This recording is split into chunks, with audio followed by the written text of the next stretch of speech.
Yes, sir. Started. Yes. Okay.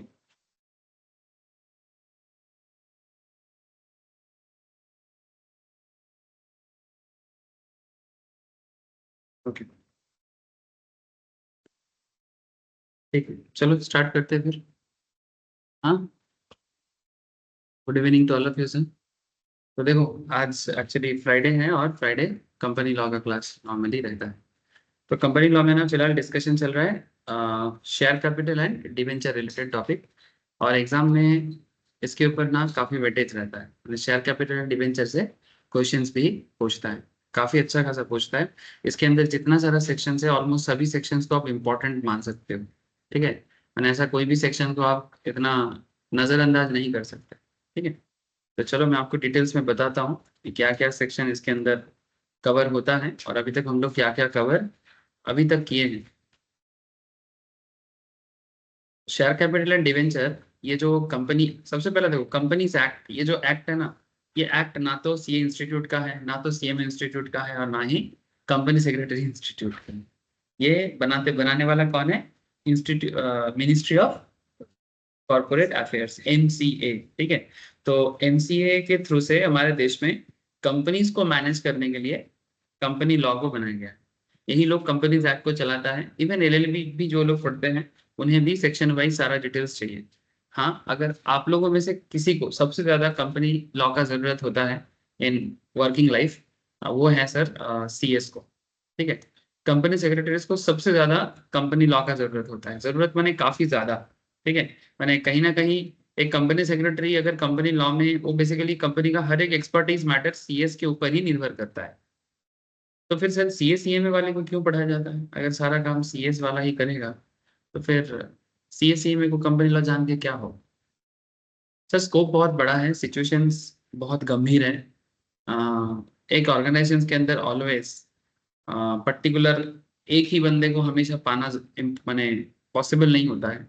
तो हर एक situations में हर एक एक्सपर्ट कंट्रीब्यूट कर पाए, क्योंकि जो भी प्रोबेबल सिनारियो है, या तो चार्टर्ड अकाउंटेंट, या तो कॉस्ट अकाउंटेंट, या तो कंपनी सेक्रेटरी, यही लोग मेनली कंपनी का तीन एक्सपर्ट बंदे होते हैं। ठीक है, जिनके ऊपर कंपनी भरोसा करते हैं और अपना बिजनेस का सारा डिसीजन या फिर कंप्लायंस रिलेटेड सारा मैटर इन्हीं के ऊपर डिपेंड कर जाता है। तो जब डिपेंडेंसी इतना ज्यादा है, अगर मानो कंपनी कंपनी सेक्रेटरी रिक्रूट नहीं किया है, तो इन दैट केस चार्टर्ड को बोलेगा भाई देख लो थोड़ा सा। ठीक है, या फिर सीएमए को बोलेगा थोड़ा देख लेना कंपनी लॉ का केस आता है कि नहीं आता। ठीक है, तो अगर नहीं आता है तो फिर थोड़ा देखो, अगर आता है तो बहुत अच्छा है। ठीक है, तो कॉर्पोरेट लॉ में उसका एक्सपर्टीज के ऊपर उसका स्पेशल, अगर देखो जो भी जितना तुम्हें रिस्पॉन्सिबिलिटीज मिलेगा ऑब्वियसली उसके हिसाब से सैलरी, ये सब भी निर्भर करता है। तो कहीं ना कहीं रिस्पॉन्सिबिलिटी बेस एक टॉपिक है, जितना जानोगे उतना बढ़िया है। और देखो, ये जितना भी कंपनीज लॉ के अंदर जितना चीज पढ़ते हैं सभी चीजें अकाउंट्स एंड फिनेंस से कनेक्टेड है, ये बात पहले समझो सर। अभी देखो, मैं जितना टॉपिक पढ़ाते जाऊंगा सारा चीज अकाउंट से कनेक्टेड मिलेगा आपको। और आप अकाउंटेंसी में ऐसा कुछ भी नहीं कर सकते जो कंपनीज एक्ट के अगेंस्ट में जाए।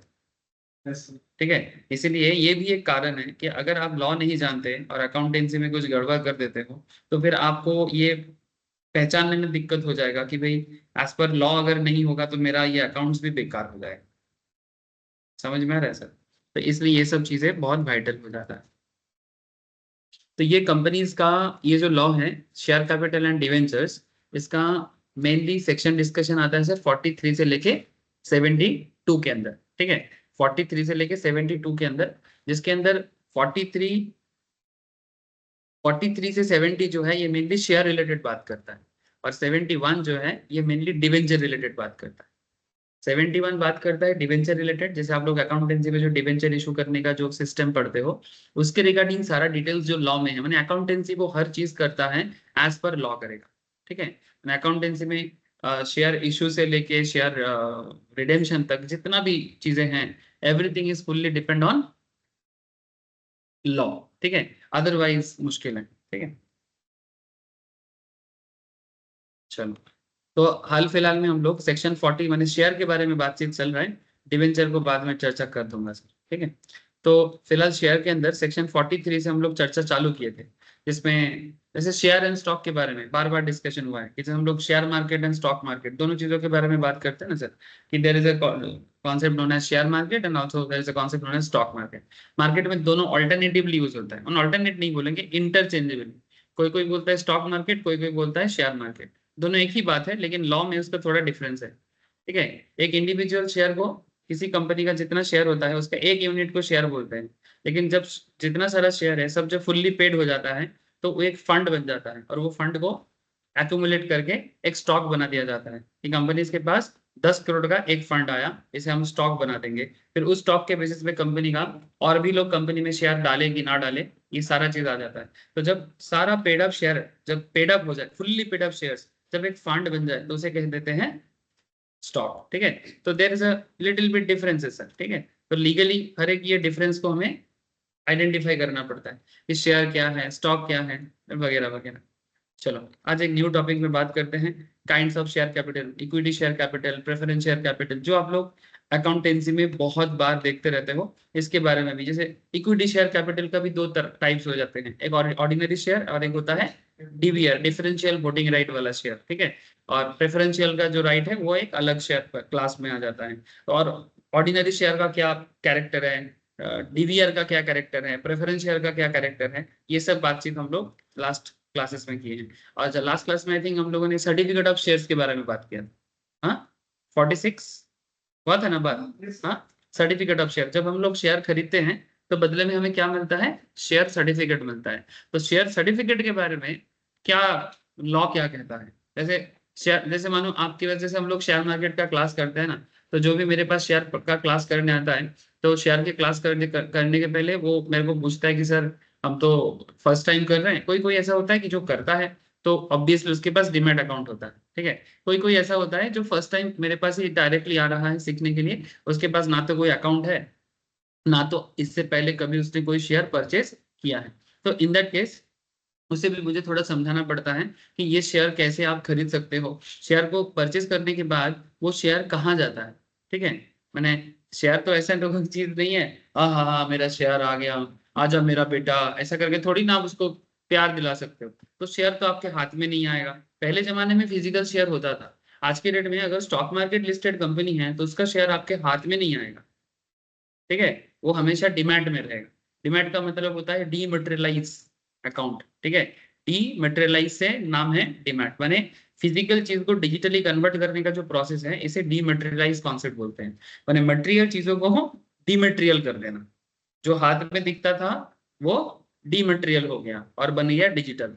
ठीक है, डिजिटल होने के पीछे बहुत सारा लीगल कॉन्सेप्ट है, जरूरी सिचुएशन है कि सेबी क्यों बाध्य किया हर चीज को मैंने डिमेटेरियलाइज फॉर्म में कन्वर्ट करने का। स्पेशली अगर पब्लिक कंपनी का शेयर हो, बिना डिमेट का आप रख ही नहीं सकते। प्राइवेट कंपनीज के केस में ऐसा कोई नियम नहीं है। ये सब सेक्शन वाइज हम लोग पहले के क्लासेस में थोड़ा बहुत बातचीत किए हैं। फिर इसमें हम लोग जो शेयर परचेस करते हैं वो किधर रहता है, डिपोजिटरीज के पास रहते हैं। डिपोजिटरीज का नाम बताओ, इंडिया में कितना डिपोजिटरीज है, क्या नाम है कंपनीज का? हम्म, इंडिया में हम लोग जो, जैसे हम लोग जब शेयर खरीदते हैं, चलो आपको सिंपल बताते हैं, हमने शेयर बाय किया। ठीक है, जैसे आज ही मैंने क्लास में सबको टीसीएस बाय करवाया। ठीक है, ठीक है, मैंने बोला कि ले लो। ठीक है सर, ले ले सर, वो पूछते रहते हैं सर ले ले क्या, हाँ हम ले लो। ठीक है, हाँ टीसीएस, टीसीएस का शेयर कल से 3930 में चल रहा था। ठीक है, तो उसका क्वार्टर रिजल्ट आया। क्वार्टर रिजल्ट माने जो मैंने एवरी क्वार्टर जो कंपनी का अकाउंटिंग रिजल्ट आता है, तो अकाउंटिंग रिजल्ट आया और अकाउंटिंग रिजल्ट कल ही आ गया था। कल शाम को जब आया था तो उससे पहले ही ना थोड़ा सा एक मार्केट का एक एक्सपेक्टेशंस होता है कि क्या ये पर्टिकुलर शेयर का मार्केट अच्छा रहेगा, माने क्या ये अच्छा प्रॉफिट करेगा। ठीक है, तो ईयर ऑन ईयर में उसका ग्रोथ हुआ है। ठीक है, तो जो एक्सपेक्टेशन था 11,700 करोड़ का, उससे थोड़ा ज्यादा ही हुआ है, मैंने 400-500 करोड़ एक्स्ट्रा प्रॉफिट किया है। ठीक है, सो कहीं ना कहीं मार्केट ये चीज पहले से थोड़ा भाप लेता है, और जो बड़े बड़े प्लेयर्स होते हैं उसके पास इसके बारे में थोड़ा सा एडवांस खबर होता है, तो वो लोग भर भर के पैसा डालने के लिए रेडी हो रहा है। तो मैं कल के क्लास में, मैंने थर्सडे वाला क्लास में टीसीएस के बारे में सबको बोला कि भाई टीसीएस को ऑब्जर्व करो, मैंने ग्रुप में भी दे दिया, ऑब्जर्व करो टीसीएस को, चांसेस बन रहा है। तो कल ही विदाउट एनी रिपोर्ट, मैंने क्वार्टर रिजल्ट्स आया नहीं था, 3930 से ये 3980 तक चला गया था, लेकिन बाद में जब मार्केट क्लोज हो रहा था वो फिर से 3940 में क्लोज हुआ, माने ऊपर जाके भी वापस नीचे आ गया। तो सबको लगा कि जो था हो गया, लेकिन कहानी अभी बाकी था, लोगों ने ख्याल नहीं किया। तो मैंने बोला था कि टीसीएस में परफॉर्मेंस अच्छा हुआ है, मैंने ये भी लिख दिया कि आईटी सेक्टर बहुत अच्छा परफॉर्म करेगा। ठीक है, और आज मार्केट में कम से कम 200 पॉइंट का मूव दिया है, निफ्टी सेंसेक्स एवरीथिंग। ठीक है, मैंने सेंसेक्स तो तोड़फोड़ कर दिया और निफ्टी भी 200-250 पॉइंट का मूव दे दिया एक दिन में। ठीक है, और उसके पीछे का मेन कारण टीसीएस था, मेन कारण टीसीएस। ठीक है, तो ये तो मेरा कल का क्लास था। आज के क्लास में जब मैं सब कुछ बोल रहा था कि टीसीएस तो टीसीएस का शेयर 3930 से आज चला गया सर 4000 पार। मैंने एक इतना बड़ा शेयर 3930-35 का शेयर कम से कम 100-150 पॉइंट मैंने 4050 4060 के आसपास चला गया। और जो लोग ऑप्शन मार्केट में इसको लिया, ठीक है, मैंने स्पॉट स्पॉट मार्केट में थोड़ा मैंने रिस्क कम होता है। मैंने अगर किसी ने, मैं हिसाब भी दे रहा था, 3930 टका में अगर तुम एक शेयर लेते हो, अब कोई बोलेगा सर बहुत महंगा है। ठीक है सर, यहाँ पर महंगाई से कोई मतलब नहीं। ठीक है, बहुत लोग ना महंगाई से डरते हैं, महंगा क्या है नहीं है वो मतलब नहीं है। शेयर में ग्रोथ है, सस्ता का शेयर लेके लॉस खाने से अच्छा है महंगा शेयर लेके प्रॉफिट करो। ठीक है तुम अगर एक शेयर में प्रॉफिट कर सकते हो तो क्यों नहीं लोगे।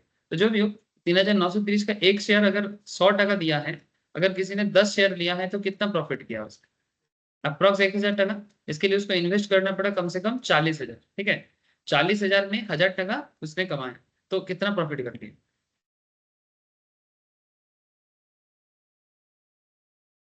समझे, एक दिन में। लेकिन ये तो फिर भी वो तो छोड़ो। अब जो लोग ऑप्शन मार्केट, जो लोग ऑप्शन मार्केट एक ठीक है, एक दिन में 2.5% ही कम क्या होता है। ठीक है, तो ऑप्शन मार्केट जो लोग समझते हैं, वो लोग क्या करता है, ये 3930 का शेयर था ना, उसे बस ये पता होना पड़ता है, उसे बस ये खबर होना चाहिए कि क्या टीसीएस का शेयर ग्रोथ देगा। अगर टीसीएस का शेयर 100 पॉइंट में ग्रोथ देता है, तो टीसीएस का प्रीमियम का ग्रोथ कितना होगा। ठीक है, तो वो लोग प्रीमियम पे खेलता है। तो आज एक प्रीमियम था टीसीएस का, कल जब मैंने बोला था तो प्रीमियम था 25 टका। आज वो प्रीमियम खत्म हुआ सर, मैं क्लास लेते लेते चल रहा था 85। टीसीएस का अगर तुम ऑप्शन में खरीदोगे तो 175 एक लॉट में होता है। ठीक है, एक लॉट में 175 टीसीएस का शेयर होता है। ठीक है, लॉट साइज के हिसाब से। तो 175 इंटू कितना, इंटू करो कितना डिफरेंस दिया है।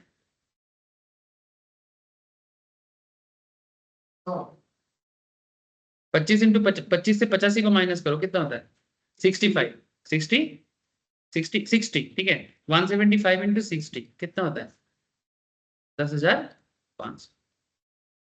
ये एक लॉट पे कमाया। ठीक है, छोड़ो सर, मैं आपको शेयर मार्केट कमाने के बारे में बात ज्यादा नहीं करूंगा।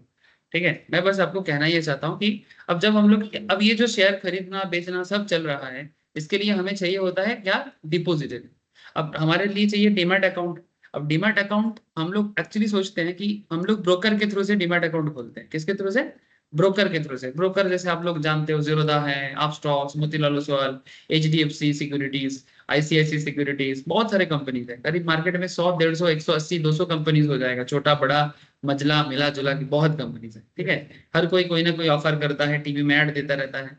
तो हमें लगता है कि मेरा तो ब्रोकिंग, मेरा डीमैट अकाउंट किसी न किसी ब्रोकर के साथ है, लेकिन नहीं, मेरा डीमैट अकाउंट ब्रोकर के साथ नहीं होता है, मेरा अकाउंट होता है डिपोजिटरी के साथ।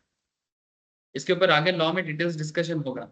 और ये डिपोजिटरी होता है एनएसडीएल एंड सीडीएसएल, ये दोनों सरकार का दो डिपोजिटरी कंपनी है। हमारा डीमैट अकाउंट उनके हाथ में होता है, वही मेंटेन करता है। तो आपका पैसा चोरी होने का कोई चांसेस नहीं है। ऐसा नहीं होगा कि आपका डीमैट अकाउंट कोई उठा के लेके चला गया, नहीं। ये सिक्योर वॉल्ट की तरह काम करता है। वॉल्ट होता है ना, जो बेसिकली सिक्योरिटी देता है, डेंजर है, उन्हें कोई हाथ नहीं लगा सकता। तो ऐसा नहीं है कि हमने शेयर खरीद के रख दिया, बाद में शेयर का डिटेल्स गुम हो गया, ऐसा नहीं है। सिक्योरिटी नहीं रहेगा तो कोई मार्केट में आएगा ही नहीं। ठीक है, तो ये सब लॉ पढ़ के आपको इसका कॉन्फिडेंस आ जाएगा। अब जब मैं किसी को बोलता हूँ, मुझे तो पता है ना, लॉ भी पता है मुझे, तो मैं क्यों कॉन्फिडेंस में बोलता हूँ, अरे कुछ नहीं होगा। ठीक है, तो ये जो कुछ नहीं होगा मैं बोलूंगा, किस भरोसे में बोलूंगा, बिकॉज आई सीरियसली नो कि सीरियसली कुछ नहीं होगा। नहीं सर, अगर मेरा पैसा कोई लेके चला रहा है तो अरे नहीं लेके जाएगा, क्योंकि कोई इधर है ही नहीं जो लेके जा सकता है, because there are certain system. Problem तो ये है ना, जब हमें सिस्टम के बारे में पता नहीं चलता तो हमें डर लगता है। भारत के हर नागरिक को लॉ के बारे में पता होना चाहिए, कुछ जाने ना जाने, कॉन्स्टिट्यूशन के बारे में पता होना चाहिए, बिजनेस लॉ के बारे में पता होना चाहिए, कंपनी लॉ के बारे में भी पता होना चाहिए, एटलीस्ट अगर जो बिजनेस फील्ड में आना चाहता है या फिर बिजनेस रिलेटेड मैटर में जो उनका काम है। और एटलीस्ट कुछ नहीं तो जैसे ये सब चीजों में कॉन्सियसनेस बिल्डअप करने का गवर्नमेंट कोशिश कर रहा है। जैसे रिसेंटली भारतीय न्याय संहिता बोल के एक आया है सब, ठीक है, उसके बारे में गवर्नमेंट चाहता है कि लोगों को पता चले, सिविल लॉ जो होता है, क्रिमिनल लॉ जो होता है, लोगों को लॉ का पता होना चाहिए। क्योंकि हम लोग ना, लॉयर लोग सभी चीजों को ना छुपा के रखा है। छुपा के माने वो सोचते हैं कि सबको पता हो जाएगा तो कोई मेरे पास नहीं आएगा, गलत सोच है। एक्सपर्ट के पास जाना ही पड़ेगा, तुम कितना भी जान लो सर, एक्सपर्ट का काम रहेगा। जैसे आजकल तो सर थोड़ा बहुत डॉक्टर ही हर कोई कर लेता है। फीवर होने से तुमको कैलपॉल खाना पड़ेगा, पैरासीटामोल खाना पड़ेगा, तुम थोड़ी ना डॉक्टर को पूछ के खाते हो, खा लेते हो ना। सर्दी करने से क्रोसिन खरीद के खा लिया। हाँ, आजकल तो जो मेडिकल चलाते वो भी डॉक्टर है। ये सब मामले में इवन प्रेशर भी नाप के बोल देते हैं कि आपको इतना वाला डोज लेना चाहिए। ये सब करना नहीं चाहिए, ठीक है। लेकिन जैसे लोगों को जानकारी मिल गया तो क्या डॉक्टर का इनकम कम हो गया? बोलो मुझे। बल्कि और बढ़ा। तो समझे सर?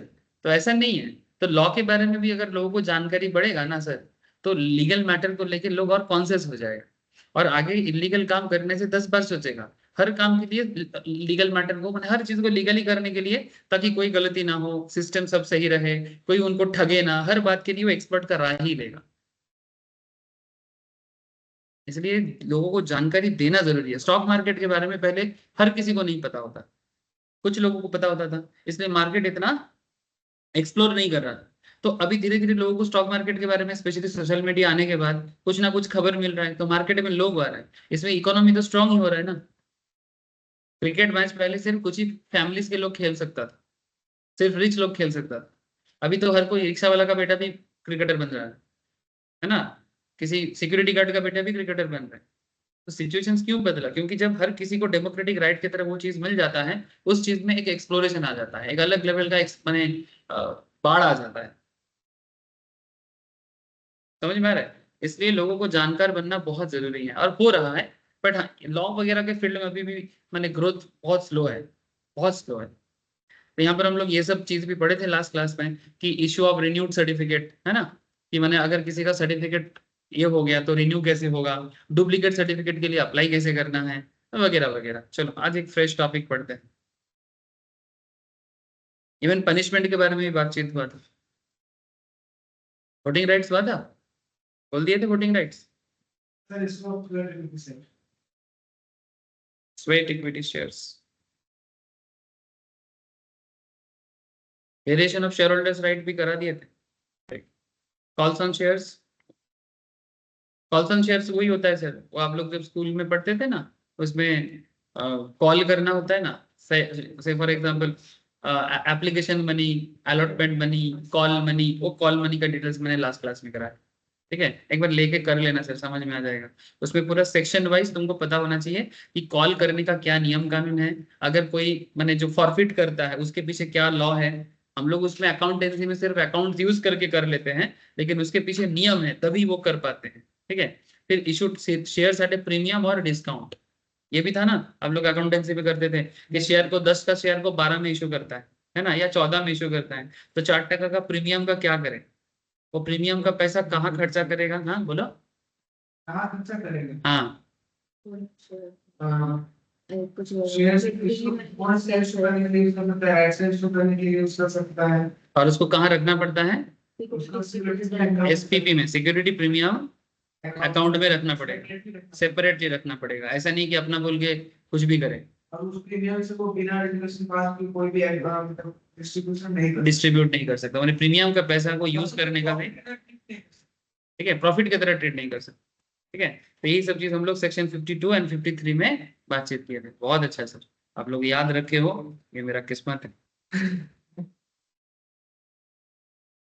सर हम लोग का दिमाग है कि याद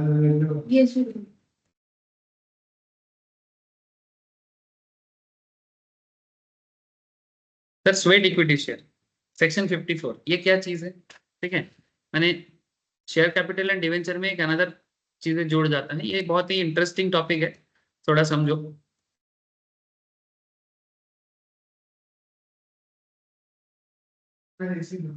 ऐसे बंद कर दे प्लीज, बहुत ठंडा लग रहा है।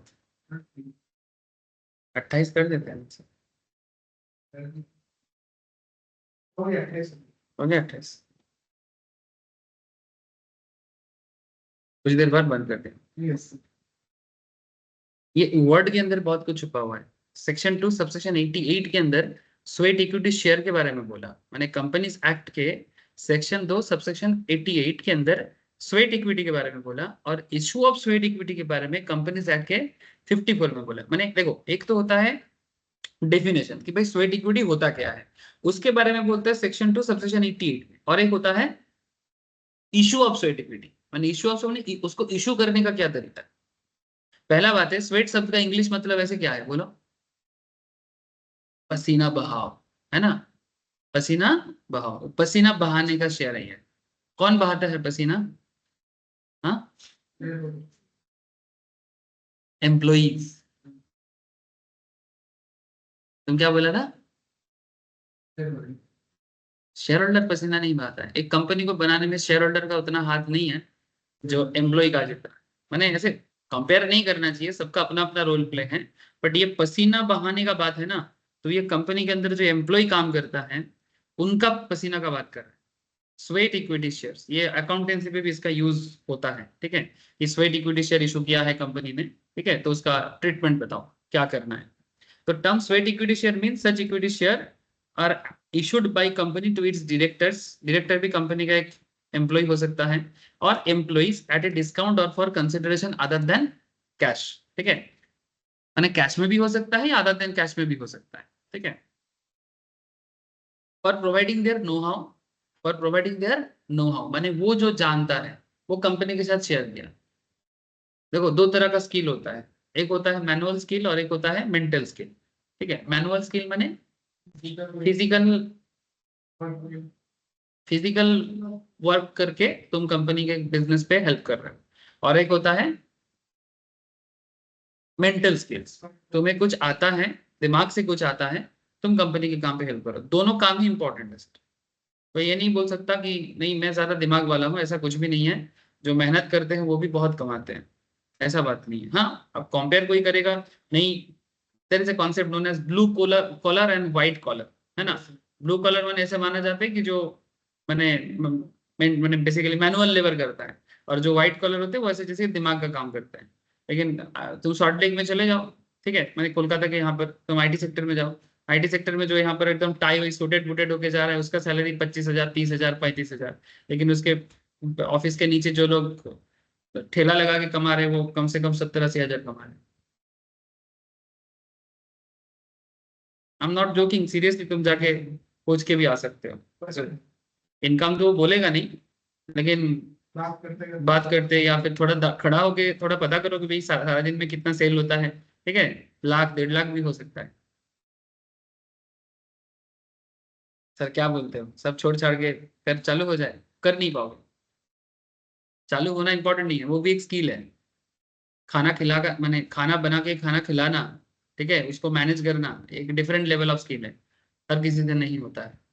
सर खाना खाना से आता है कि नया ना रेस्टोरेंट ओपन हुआ है कहाँ?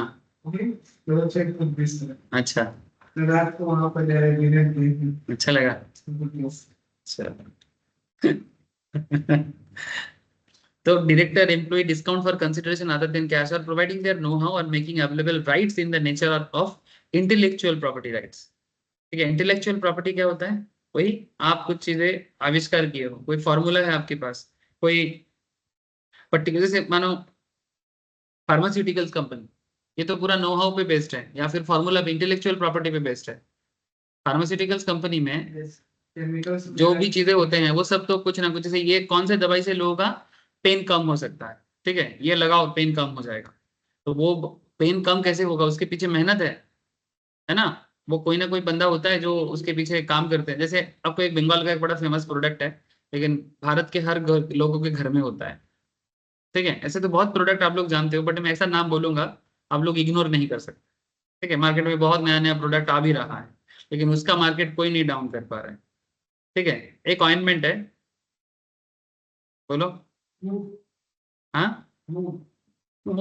मूव का ऑल्टरनेट है, वॉलिनी हो जाएगा। मूव का ऑल्टरनेट वॉलिनी हो जाएगा, है ना। फिर और भी चीजें हो जाएगा सिमिलर काइंड ऑफ, लेकिन मैं जो बोलूंगा उसका ऑल्टरनेटिव्स नहीं है प्रॉपरली, ऐसे तो है, बट मैक्सिमम भारतीय के घर में वो चीज होता ही होता है। बोरो प्लस नहीं, बोरोलिन। सही है ना। बोरोलिन का मल्टीपल यूजेस है, और काम का भी चीज है। कुछ भी हो जाए, तुम्हारा स्किन में प्रॉब्लम है, बोरोलिन लगाओ। ठीक है, ठंड के टाइम पे ऐसे बोरोलिन में त्वचा थोड़ा काला हो जाता है, डिफरेंट थिंग, बट तुम्हारा त्वचा को सही रखेगा। अच्छा, बोरोलिन, कहीं कट जाए बोरोलिन लगाओ, कहीं जल जाए बोरोलिन लगाओ, हर चीज का दवा है बोरोलिन। इसको बनाने वाला था Acharya Prafulla Chandra Roy, famous scientist from Bengal. माने आज का नहीं है sir, during the independence era. ठीक है, उनका बना हुआ कंपनी का नाम था बंगाल केमिकल। आज एक मेट्रो स्टेशन बन गया है, सेक्टर 5 या करुणामयी के बाद जो मेट्रो स्टेशन आता है वो बंगाल केमिकल है। उसके बाद आता है सॉल्ट लेक स्टेडियम। ठीक है, वो बंगाल केमिकल आज के दिन में एक स्टेट मतलब स्टेशन का नाम, वहीं पर उनका फैक्ट्री था। अभी शायद किसी ने टेक ओवर कर लिया या स्टेट का है, कुछ एक चीज चल रहा था उसके बारे में। ठीक है, so that's a different thing, but I hope you understand कि ये जो प्रफुल्ल चंद्र रॉय या जो भी फेमस साइंटिस्ट का साइंस का काम करते हैं, और उनका प्रोडक्ट जब एक ऑर्गेनाइजेशन के लिए एक बहुत इंपॉर्टेंट चीज हो जाते हैं, तो वो भी इस तरह से कंट्रीब्यूट करते हैं कंपनीज के ग्रोथ में, है ना। ऐसा तो यहाँ पर ये खुद बनाया था, इनका खुद का कंपनी था, बट वो साइंटिस्ट ज्यादा थे, बिजनेसमैन कम थे। ठीक है, तो किसी ना किसी को उस प्रोडक्ट को बना मतलब लेके बिजनेस करना होता है। ठीक है, तो इस तरह से लोगों का प्रोडक्ट भी मार्केट में एक अपना जगह बनाता है ना। तो there are lots of thing. तो इसी चीज को यहाँ पर बोला जा रहा है, know how making available rights in nature of intellectual property rights और value addition by whatever name called. मैंने आप कुछ भी करके कंपनी में योगदान दे रहे हो, कंपनी के ग्रोथ में अपना पसीना बहा रहे हो। ठीक है, और उसके बदले कंपनी आपको क्या देगा, स्वेट इक्विटी देगा, पसीना बहाने का शेयर देगा। उसके बारे में बोला, hence one can say sweat equity shares are issued to keep the employees of a company motivated by making them partner in the growth of the company. Mind it, sweat equity share is a different concept from employee stock option in multiple ways. दो चीज आता है sir, बहुत लोग इस चीज को misconcept करते हैं। There is a concept known as ESOP and there is a concept known as sweat equity. दो चीज अलग होता है। एम्प्लॉय स्टॉक ऑप्शन प्लान या ESOP जो होता है, जब कंपनी शेयर इशू करता है उस टाइम पे आता है, अपने एम्प्लॉय के लिए सेम शेयर को थोड़ा सस्ता में रखता है। ये कोई मोटिवेशनल प्लान नहीं है। मानो कंपनी का शेयर मार्केट में आ रहा है 300 टका पर शेयर पे। ऐसे मेरा एक दोस्त है, वो काम करता है आपका श्याम मेटेलिक्स बोल के कंपनी, 2-3 साल पहले IPO लॉन्च किया था। तो वो मेरे को फोन किया, बोले क्या रे, बोले IPO ले रहा है क्या, बोले कौन सा, तो बोलते हैं श्याम मेटेलिक्स। ठीक है, मैंने शेयर मार्केट में लिस्ट किया। मैं बोली अचानक से श्याम मेटेलिक्स के लिए मेरे को क्यों फोन किया तू, एक्चुअली मेरे को पता नहीं था वो अभी श्याम मेटेलिक्स में ज्वाइन किया है। ठीक है, तो मैं वो मेरे को बोलता है अरे मैं तो IPO टीम में ही हूँ इसलिए बोल रहा हूँ। बोले क्या अंदर का खेल क्या है, तो मेरे को बताया सर कि मैं तो ऊपर का जो मेरे को पता है वही बता, तो वो तो अंदर का चीज है। पहले से बहुत झोल है लेकिन ले सकता है, मैंने अंदर बहुत कुछ चीजें इधर उधर हुआ है, बट ले सकता है। ऐसा बात है क्या, अच्छा देखते हैं। ठीक है, तो मैं बोला तुम लोगों को तो थोड़ा सस्ता में दे रहा है, ले रहे हैं ना, बोले हाँ वो तो लेंगे ही। ठीक है, तो 300 का शेयर उन लोगों को करीब 250 या 40 करके ऐसा कुछ मैं देखा था, और बाकी हम लोग के हाथ के तो 300 करके ही था। ठीक है, मैंने अप्लाई नहीं किया था, लेकिन मैं जिन लोगों को बोला था उनमें से कोई कोई ऐसे था कि ले लिया था।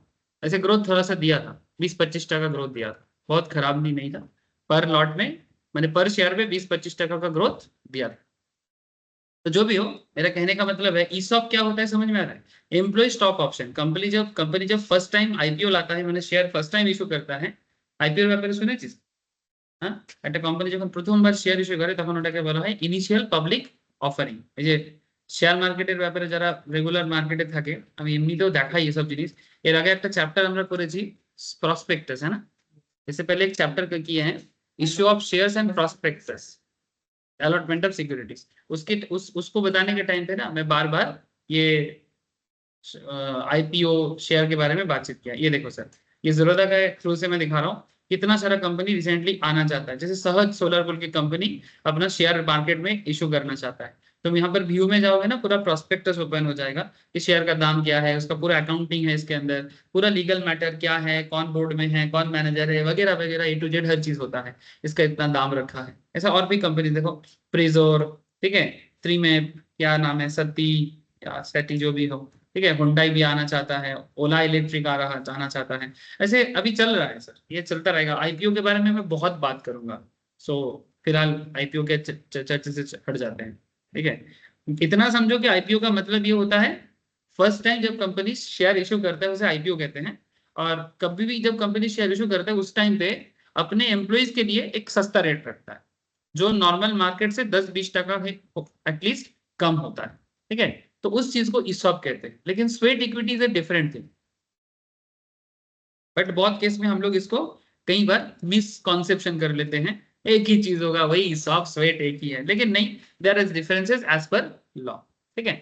Section 54 list out the condition that shall be fulfilled by company prior to issue of sweat equity shares. माने स्वेट इक्विटी शेयर इशू करने का कंपनी के पास कुछ सिस्टम है, वही सिस्टम आपको यहाँ पर अभी बताना है sir. Apart from डेजिग्नेट्स these at equal footing to equity share।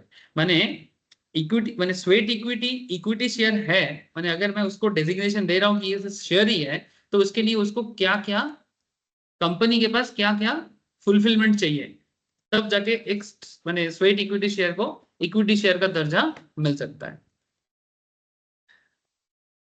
Status of sweat equity shares and holder there, ठीक है, जो इसको होल्ड करते हैं, इसके बारे में सेक्शन 54 सबसेक्शन 2 में बोलता है। ऐसे तो ये 54 पढ़ रहे हैं, तो 54 का सबसेक्शन 2 के अंदर इसके बारे में डिस्कस करता है स्वेट इक्विटी, जो पसीना बहाता है कंपनी के लिए, कंपनी उसको जब शेयर इशू करता है। Subsection 2 provide the rights, limitation, restriction and provision are for the time being applicable to equity shares shall be applicable to the Swayed equity shares issued under section 54 of the act, and the holder of Swayed equity shares shall rank pari passu with other equity shareholder। Pari passu is a Latin phrase, माने equal footing. माने तुमको ऐसे तो देखो, एक normal लोग जब share खरीद रहा है वो तो प्रॉपर मार्केट से खरीद रहा है ना, मार्केट से वो शेयर को खरीद रहा है। तो पैरी पशु शब्द का मतलब हो जाता है जब किसी चीज को इक्वल पैरामीटर में बिठाया जाता है कि अरे सेम मतलब है, भले ही नाम उसका अलग हो। एक्चुअली देखो, जो स्वेट इक्विटी शेयर जिनको मिलता है ना, वो तो मार्केट से उसको परचेस नहीं कर रहा है, वो कंपनी के लिए पसीना बहाते हैं बोल के कंपनी उनको एक गिफ्ट के तौर पे दे रहा है, स्वेट इक्विटी। अब उसके बारे में मैं आपको आगे और बताता हूँ। इसको गिफ्ट भी नहीं बोला जा सकता, पसीना बहाने के लिए कंपनी उसके नाम पे एक इशू करता है ताकि वो मोटिवेट होके और काम करे कंपनी के लिए। कंपनी का ग्रोथ होगा तो उसको भी शेयर होल्डिंग मिलेगा। आपको बताया था मैं अर्बन कंपनी में सैलून, एक सैलून सर्विस यूज करता हूँ, तो उसके थ्रू से एक लड़का है जो आता है मेरा सैलून के लिए, आता है, दाढ़ी वाड़ी ट्रिम वगैरह करता है। तो वो मेरे को दिखाया कि वो भी रिसेंटली मेल सेगमेंट में ऑल ओवर इंडिया में सेकंड हाईएस्ट, उन लोगों का जो रेटिंग सिस्टम है उसमें सेकंड हाईएस्ट रेटिंग में वो है। फर्स्ट रेटिंग जो है बैंगलोर का एक लड़का है और वो सेकंड में है। मेरे को पूरा दिखाया अर्बन कंपनी के ऐप के अंदर सभी कैसे रेटिंग होता है। तो रेटिंग होने के कारण जिसका रैंकिंग जितना हाई होता है उसके लिए अर्बन कंपनी ने उसको शेयर इशू करके रखा है। तो इन फ्यूचर जब कंपनी अपना शेयर मैंने एम्प्लॉइज लोगों को बेनिफिट देना चाहेगा, तो कंपनी का जो शेयर का वैल्यूएशन होगा, जब भी कोई नया इन्वेस्टमेंट मिलेगा, ठीक है, तो जो भी कंपनी का करंट, इन लोगों को जो शेयर इशू, जैसे उसने उसको बोला 1 लाख शेयर उनके नाम पे इशू हुआ है, नहीं सॉरी, 1 लाख शेयर है वो बैंगलोर वाले के नाम पे, और इसके नाम पे करीब 10,000 या 20,000 शेयर इशू है, ठीक है। तो मैं उसको बोला कि इसका मिनिमम वैल्यू कुछ भी ना हो, 10,000 इंटू 10 करके भी देखो तो कितना हो जाता है, 1 लाख तो है ही, ठीक है। तो मेरे को बोलते इसका वैल्यू 1 लाख है। अब वो बंदा सेलर का काम करता है ना ही है, उसको क्या पता कि शेयर का दाम मिनिमम कितना होता है, ठीक है। तो मैं बोले देखो, अर्बन कंपनी का जो बिजनेस है, अगर वो आज भी आईपीओ लाता है तो 10% शेयर में तो नहीं आएगा। अर्बन कंपनी का जो जिस तरह का मार्केट में गुडविल एटलीस्ट सिटी में क्रिएट हुआ है, क्या लगता है उसका शेयर का दाम 10% में अगर आएगा तो 10% होगा, प्रीमियम में इशू होगा, होगा कि नहीं होगा बोलो? कुछ नहीं तो 50% में तो इशू हो ही जाएगा। जैसे जोमेटो भी जब आया था, ऐसे 30-40% में ही आया था। तो अगर अर्बन कंपनी भी आएगा, अगर कम से कम दाम पे लाता है फिर भी 50%, तो मैं बोला भाई तुम्हारा तो ये 5 लाख टका तुम मान के चलो। तो बोलते हैं क्या बात कर रहे हो, ठीक है। सो समझ में आ रहा है। तो सिमिलरली आपको सुनने में अच्छा लगेगा, ये जो अपना सीए भाई साहब है ना, चार्टर्ड अकाउंटेंट है, पर चार्टर्ड का काम नहीं करता, टॉप लेवल बिजनेसमैन बना है इंडिया का। आप लोग कान में लेके घूमते हो बोट। अमन गुप्ता साहब जो सर जो है, उनका जो कंपनी है बोट, बोट भी सेम काइंड ऑफ कॉन्सेप्ट में चलता है। बोट में जितना लोग काम करता है, ये बोट का इतना इम्प्रूवमेंट के पीछे का राज क्या है? बोर्ड का जो इम्प्रूवमेंट का राज है, बोर्ड में जो लोग काम करता है ना, अमन अमन गुप्ता चार्टर्ड अकाउंटेंट है, उसको बिजनेस के हर एक अंदर का बात पता है। तो बोलता है चल भाई तू काम कर, तेरे को स्वेट देता हूँ, ठीक है। तो स्वेट के नाम पे सिंपल बात है कि अगर कंपनी का ग्रोथ होगा तो कंपनी का शेयर का वैल्यू बढ़ेगा। ऐसे तो बोर्ड अभी तक स्टॉक मार्केट में नहीं आया, लेकिन प्राइवेटली वो उसका तो एक शेयर है, उसका तो एक दाम है ना। तो अगर जो भी बंदा कंपनी में काम करता है, बोलते हैं कि देखो तुम अगर परफॉर्मेंस करोगे, अगर तुम्हारे कारण कंपनी का ग्रोथ होगा, तो एक मिनिमम शेयर सबको मैं अलॉट करूंगा, जो कंपनी का टोटल शेयर होगा, शेयर कैपिटल। तो शेयर कैपिटल का कुछ हिस्सा ऑब्वियसली प्रोमोटर के हाथ होगा, और कुछ हिस्सा मैं आप लोगों को बांट दूंगा। तो आप लोग ऐसे अपने आप को एम्प्लॉय की तरह नहीं, शेयर होल्डर की तरह सोच के काम करो। ऐसे एम्प्लॉय का सोच क्या होता है, जो बोला जाता है वही करता है, और उसको बस अपनी सैलरी से मतलब होता है। अगर तुम सैलरी नहीं बढ़ाओगे तो अपना काम में परफॉर्मेंस बढ़ाना नहीं जाएगा। सरकारी कंपनी का ग्रोथ इसीलिए नहीं होता है, क्योंकि उसको पता है कि मैं अगर इतना काम करूं तो भी मेरा सैलरी फिक्स है, मैं अगर इतना काम करूं तो भी मेरा सैलरी फिक्स है। 5 साल में कब बढ़ेगा, या फिर कभी अगर प्रमोशन होगा।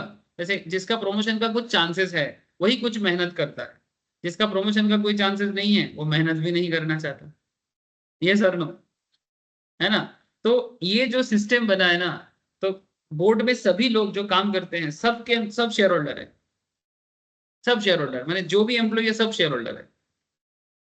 इसीलिए रिसेंट ट्रेंड में अगर किसी ने सबसे बेहतरीन, तुम बोर्ड के बारे में भी ज्यादा डिटेल्स में जाना नहीं चाहता, नहीं तो केस स्टडीज के तौर पे भी बोर्ड पढ़ा था ना आपको, स्वेट इक्विटी का पूरा समझ में आ जाता, आप चाहोगे घर पे एक बार देख सकते हो। तो पूरा उसी तरह से उसका बिजनेस को मैनेज किया, और इसीलिए इतना कम समय के अंदर रिसेंटली जितना इंडिया में ब्लॉकबस्टर हिट हुआ है कंपनी स्टार्टअप, उसमें से बोर्ड सबसे सक्सेसफुल है। ये जोमेटो वगैरह अभी भी सीख रहा है उससे, तो भाई बोर्ड ने क्या कर दिया। सर बोर्ड का भी तो आईपीओ आने वाला है। हाँ वो काफी दिनों से बोल रहा है, लेकिन ऐसे कोई श्योरिटी अभी तक नहीं दिया। हाँ आईपीओ बट वो अपकमिंग वाला लिस्ट में तो दिखाता ही है उसको। दिखाता है कहाँ, इधर है? अरे ओयो बीच में का, एक वही ओयो का है सर, ग्रुप। ओयो रूम का है, मोबीक्विक है सर बोर्ड का भी बीच में आया था ओला इलेक्ट्रिक के साथ। मैंने आपको एक आया बार था। अच्छा, आपको एक मैं तो अभी तक देखा नहीं, हो सकता है सेबी के फाइलिंग्स में चेक करने से शायद मिल सकता है। अभी तक तो मेरे को, अगर वोट आएगा उसका शेयर को लेके थोड़ा धुंधुमार बनेगा, क्योंकि बस रिसेंटली। ओला आने का बाद। हाँ, ओला इलेक्ट्रिक का भी तो आने का बाद। हाँ ओला का इलेक्ट्रिक का आने का बात है, ठीक है। अभी तक तो अनाउंस टू बी अनाउंस्ड होके रखा है, ठीक है। अगर लेकिन अगर वोट आएगा तो उसको लेके थोड़ा बातचीत होगा, और बातचीत पे ही उसका दाम प्रीमियम हो जाता है। जिसको लेके मार्केट में थोड़ा बातचीत होता रहता है ना, वो प्रीमियम हो जाएगा। अगर आएगा तो बिल्कुल लेना चाहिए, लेकिन आईपीओ हमेशा थोड़ा, अगर तो जिसको लेके ज्यादा बातचीत होता है ना, वो थोड़ा महंगा हो जाता है। आज ले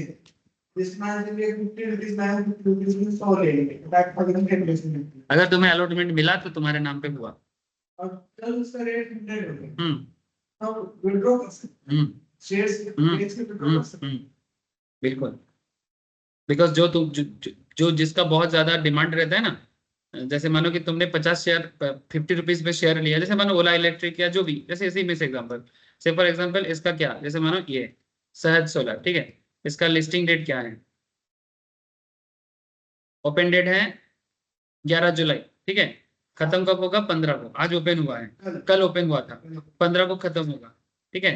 फिर आपका जो भी पर शेयर के पीछे जितना टोटल अमाउंट आपने जमा किया वो आपका क्लोज हो जाएगा, माने ब्लॉक हो जाएगा। अगर शेयर मिलेगा, अगर शेयर मिलेगा, आपको अलॉटमेंट मिलता है, इस अलॉटमेंट फाइनलाइजेशन है ना 16 तारीख को, 16 तारीख को अलॉटमेंट, अगर मानो ओवर सब्सक्रिप्शन है तो अलॉटमेंट नहीं मिलता है बहुत केस में। अगर नहीं मिलेगा तो जो अमाउंट है पूरा का पूरा पैसा आपके बैंक अकाउंट में वापस आ जाएगा, डरने का कोई बात नहीं है, ठीक है। हाँ कुछ नहीं काटेगा, जो पैसा लिया वही पैसा वापस करेगा। ठीक है, जितना लॉट के लिए आप अप्लाई किए। अगर पैसा मिल जाए, माने अगर शेयर मिल जाए तो पैसा काट जाएगा, पैसा काट के शेयर आपके डीमैट अकाउंट में हिट हो जाएगा। ठीक है, अब जैसे ही वो 16 तारीख, फिर देखो ये क्या बोला, रिफंड इनिशिएशन कब होगा, 18 तारीख को। शेयर क्रेडिट कब होगा, क्रेडिट बने आपके नाम पे शेयर इशू हो जाएगा, कब होगा, 18 तारीख को ही। लिस्टिंग डेट कब है, 19 तारीख को। अब जिस दिन 19 तारीख को लिस्टिंग होगा, इस दिन में अगर इसका शेयर कितना दाम रखा है,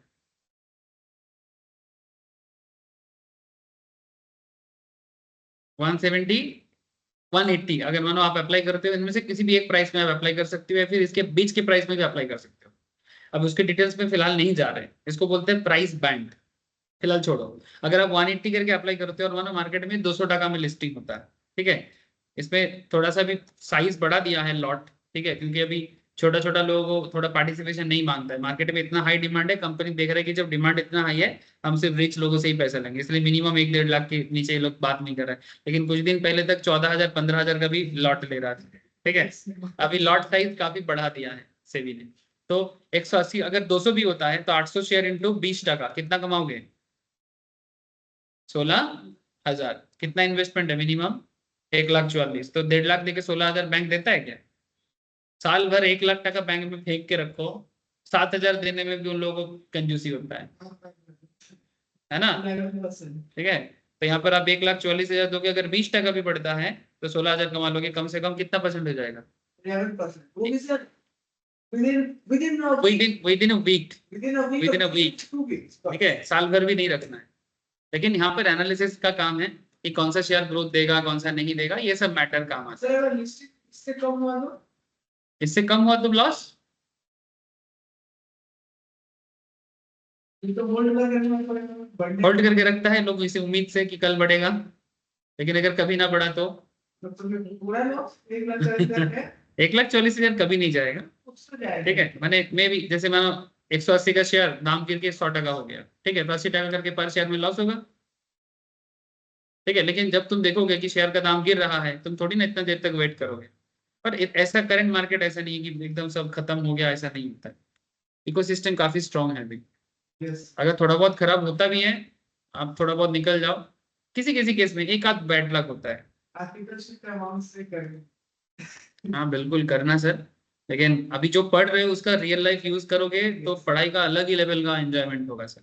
मैं तो हमेशा बोलूंगा कि करो, और इसलिए मैं पढ़ाते पढ़ाते दिखाता भी रहता हूँ, ठीक है। ऐसा ना हो जाए कि लॉ की किताब में बस हाँ सेक्शन, ऐसा ना हो, ठीक है। सेक्शन देगा नींद आ जाता है, मेरे को तो बचपन में आता था, ये सेक्शन सब सेक्शन में नींद ही आता था, और क्या आएगा। कभी कोई टीचर अगर अच्छा सुन लेता था किसी से, अच्छा ऐसा है, ठीक है घर पे जाके पढ़ेंगे, बट वो ऐसा स्टोरी सुनाया, किताब में आके देख रहे हैं यहाँ पर तो सर स्टोरी तो कुछ है ही नहीं, सिर्फ तो सेक्शन सब सेक्शन का खेला है। और वो पढ़ाने के टाइम पे कभी सेक्शन सब सेक्शन मेंशन ही नहीं करता था, सिर्फ कहानी बता के छोड़ देता था। ये स्वेट इक्विटी शेयर होता है, एक पसीना बहाने का शेयर को स्वेट इक्विटी शेयर बोलता है।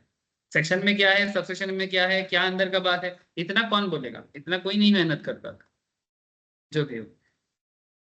Condition for issue of sweat equity shares क्या बोला sir, according to section 54 subsection 1 एक कंपनी में issue sweat equity shares if all of the following conditions are fulfilled. जैसे कि share of that class must be already issued, share of that class must be already issued, माने वो जिस class of share, जैसे मानो sweat equity माने तो equity है ना, तो पहले अगर इक्विटी शेयर ऑलरेडी इशू हो चुका है तभी जाकर इक्विटी शेयर इशू कर सकता है। मतलब पहले कभी इक्विटी शेयर इशू ये किया ही नहीं यार, आते ही स्वेट इक्विटी कैसे कर सकता है, क्योंकि इक्विटी से ही तो स्वेट बना है, स्वेट से थोड़ी ना इक्विटी बना है। इक्विटी शेयर का ही एक इम्प्रोवाइजेशन से स्वेट इक्विटी, तो अगर आपके पास इक्विटी शेयर हो तो ही जाके आप स्वेट इक्विटी कर सकते हो, समझे सर। या फिर मतलब प्रेफरेंस शेयर का भी स्वेट कर रहा है, ऐसे ऐसा कुछ बोला नहीं है कि स्वेट प्रेफरेंस शेयर होता है बोल के, बट अगर स्वेट करता तो फिर पहले प्रेफरेंस शेयर नॉर्मल में इशू होना चाहिए, तभी जाके वो स्वेट प्रेफरेंस शेयर कर सकता, अदरवाइज कैसे करेगा। Issue is authorised bye SR, SR माने स्पेशल रेजोल्यूशन। किसी भी मैटर में जब कंपनी का मीटिंग होता है, एजीएम ईजीएम होता है sir, annual general meeting, extraordinary general meeting या बोर्ड मीटिंग, तो बोर्ड मीटिंग में क्या करना पड़ेगा, कंपनी को स्पेशल रेजोल्यूशन पास करना पड़ेगा। और किसी भी मैटर में स्पेशल रेजोल्यूशन का क्या मतलब होता है जानते हो, कि कम से कम 75% फेवर में वोट होना चाहिए, 75% ऑफ द मेंबर फेवर में वोट करे तो उसे स्पेशल रेजोल्यूशन बोलते हैं। अगर 50-50 का केस हो तो उसे ऑर्डिनरी रेजोल्यूशन बोलते हैं। मैंने ऑर्डिनरी रेजोल्यूशन में क्या होता है कि अगर 50% से ज्यादा लोग फेवर में वोट दे तो वो पास हो जाएगा, लेकिन अगर स्पेशल रेजोल्यूशन है तो कम से कम 75% उधर होना चाहिए। ठीक है, इसका एक चैप्टर आएगा सर मीटिंग के रिगार्डिंग, ठीक है, कंपनी मीटिंग्स एंड ऑल। उस चैप्टर के अंदर हम लोग ये रेजोल्यूशंस में क्या होता है उसका डिटेल चर्चा करेंगे। फिलहाल नॉलेज के लिए बोलते बोलते इतना बोल दिया, ठीक है। Resolution specify the details regarding the number of shares, the current market price, consideration, current market का शेयर का दाम क्या चल रहा है, दिखाता रहा ना सर आपको, ठीक है। If any and class or classes of directors or employees to whom such equity share are to be issued, किसे आप वो equity share issue कर रहे हो। The issue of such equity share must be in accordance with the regulations rules as stated in table, माने जितना भी rule वगैरह है वो प्रॉपरली फॉलो होना चाहिए। क्या लिखा, listed on recognised stock exchange, क्या बोलता है अगर कंपनी है तो एनएसई बीएसई जैसे रिकॉग्नाइज्ड स्टॉक एक्सचेंज में लिस्टेड होना पड़ेगा। सर कैलकाटा स्टॉक एक्सचेंज भी लिस्टेड स्टॉक एक्सचेंज है, जानकारी के लिए बता दूं, ठीक है।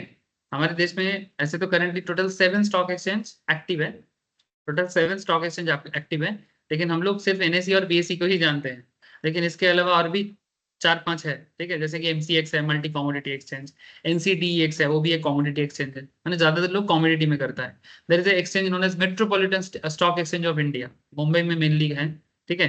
अच्छा, फिर कोलकाता में अपना है Calcutta stock exchange. Calcutta stock exchange का मैक्सिमम शेयर बीएसई के पास है, ठीक है। तो अगर कोई कंपनी पहले कैलकाटा स्टॉक एक्सचेंज में लिस्टेड हुआ था तो अभी उसका शेयर बीएसई के थ्रू से ही ट्रेड होता है, और बदले में बीएसई सीएसई को कमीशन देता है। ऐसा उम्मीद किया जा रहा था, लास्ट ईयर बोला था सेबी ने कि कलकत्ता स्टॉक एक्सचेंज को वापस एक्टिव करेगा, ठीक है। जैसे बीएसई एनएसई में शेयर परचेस होता है, सेल होता है, वैसे कलकत्ता स्टॉक एक्सचेंज के थ्रू से भी शेयर परचेस सेल ऑनलाइन में हम लोग कर सकते हैं, लेकिन अभी तक तो ऐसा कुछ और अपडेट आया नहीं है। लास्ट ईयर बोला था कि 24 में कलकत्ता स्टॉक एक्सचेंज को वापस एक्टिव ट्रेडिंग के लिए, ऐसे एक्सचेंज अभी तक एक्टिव है। भारत में पहले हर स्टेट में एक एक्सचेंज हुआ करता, ठीक है, जैसे ओडिशा में भी था कटक स्टॉक एक्सचेंज, बैंगलोर में था बैंगलोर स्टॉक एक्सचेंज, कानपुर में था कानपुर स्टॉक एक्सचेंज, राजस्थान में था जयपुर स्टॉक एक्सचेंज। भारत के हर इंपॉर्टेंट सिटी में एक एक्सचेंज ऑलवेज हुआ करता था, लेकिन सेबी ने सभी एक्सचेंज को हटा दिया एक्सेप्ट सिर्फ कैलकाटा को रख दिया। कुछ तो बात है, इसके पीछे कुछ हिस्टोरिकल रीजन है।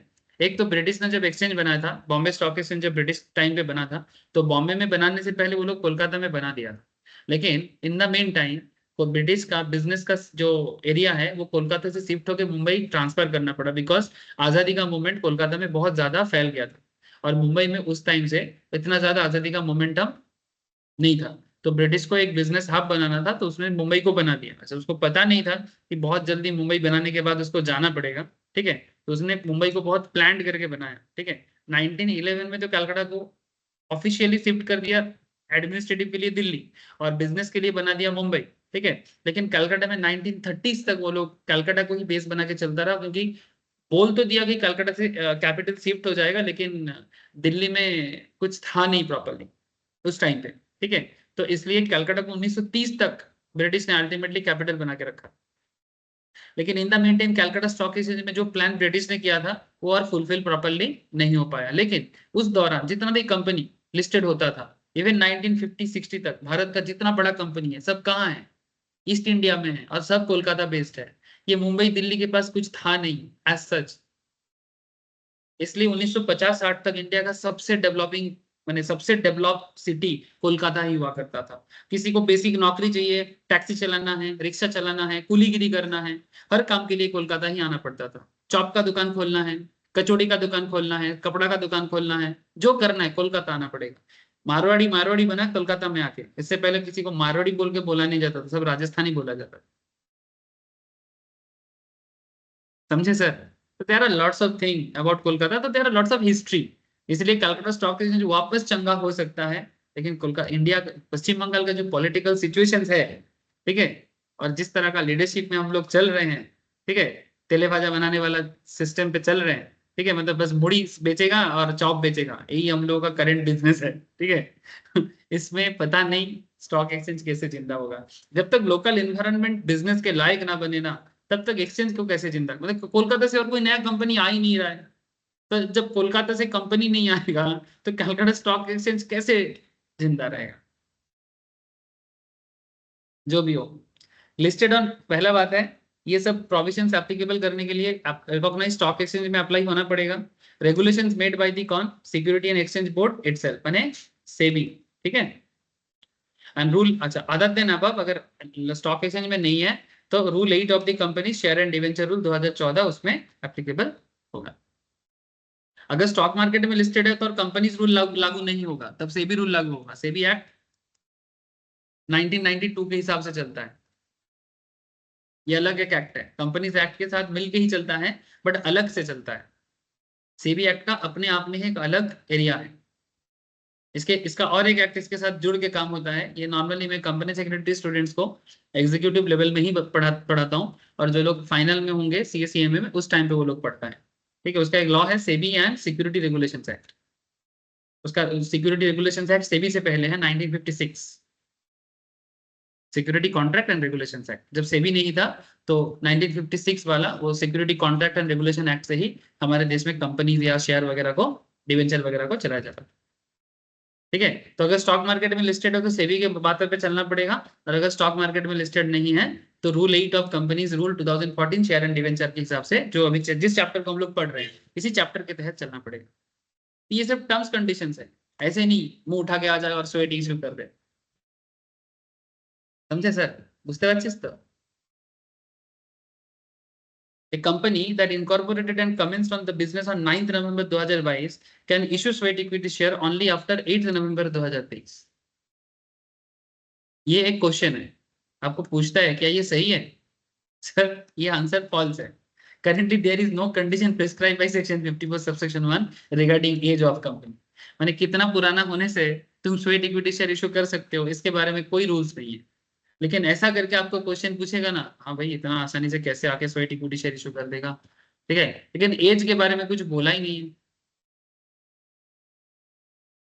कुछ समझा सर? जैसे आज मैं सुबह का क्लास, शेयर का क्लास लेके एक बहुत दिनों से एक बहुत इंपॉर्टेंट काम पेंडिंग था मेरा, मैं करने गया था।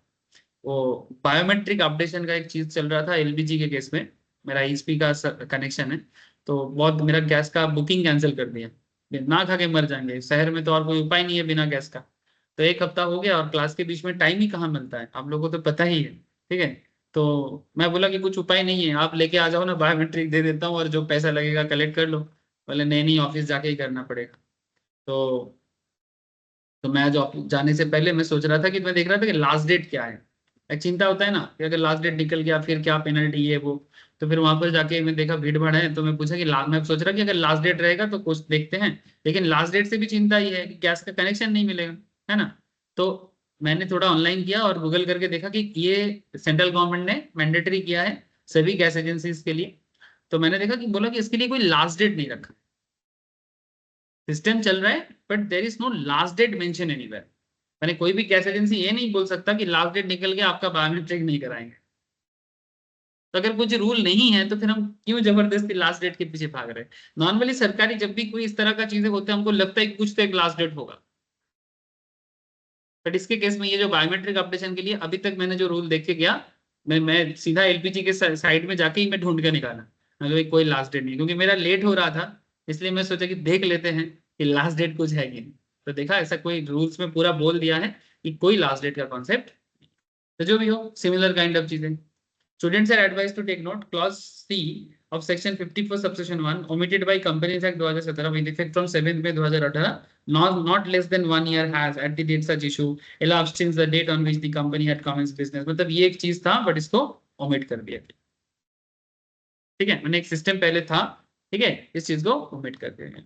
Some of the important provisions contained in Rule 8 of the Companies Share and Debenture Rule 2014 meaning of employee।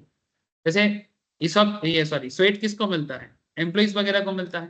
तो एम्प्लॉय का भी मतलब दिया है, क्या कोई भी एक दिन भी काम करेगा क्या उसको भी दिया सकता है, ठीक है। A permanent employee of the company who has been working in India or outside India, company के लिए इंडिया के बाहर भी काम कर सकते हैं, इंडिया के अंदर भी काम कर सकता है।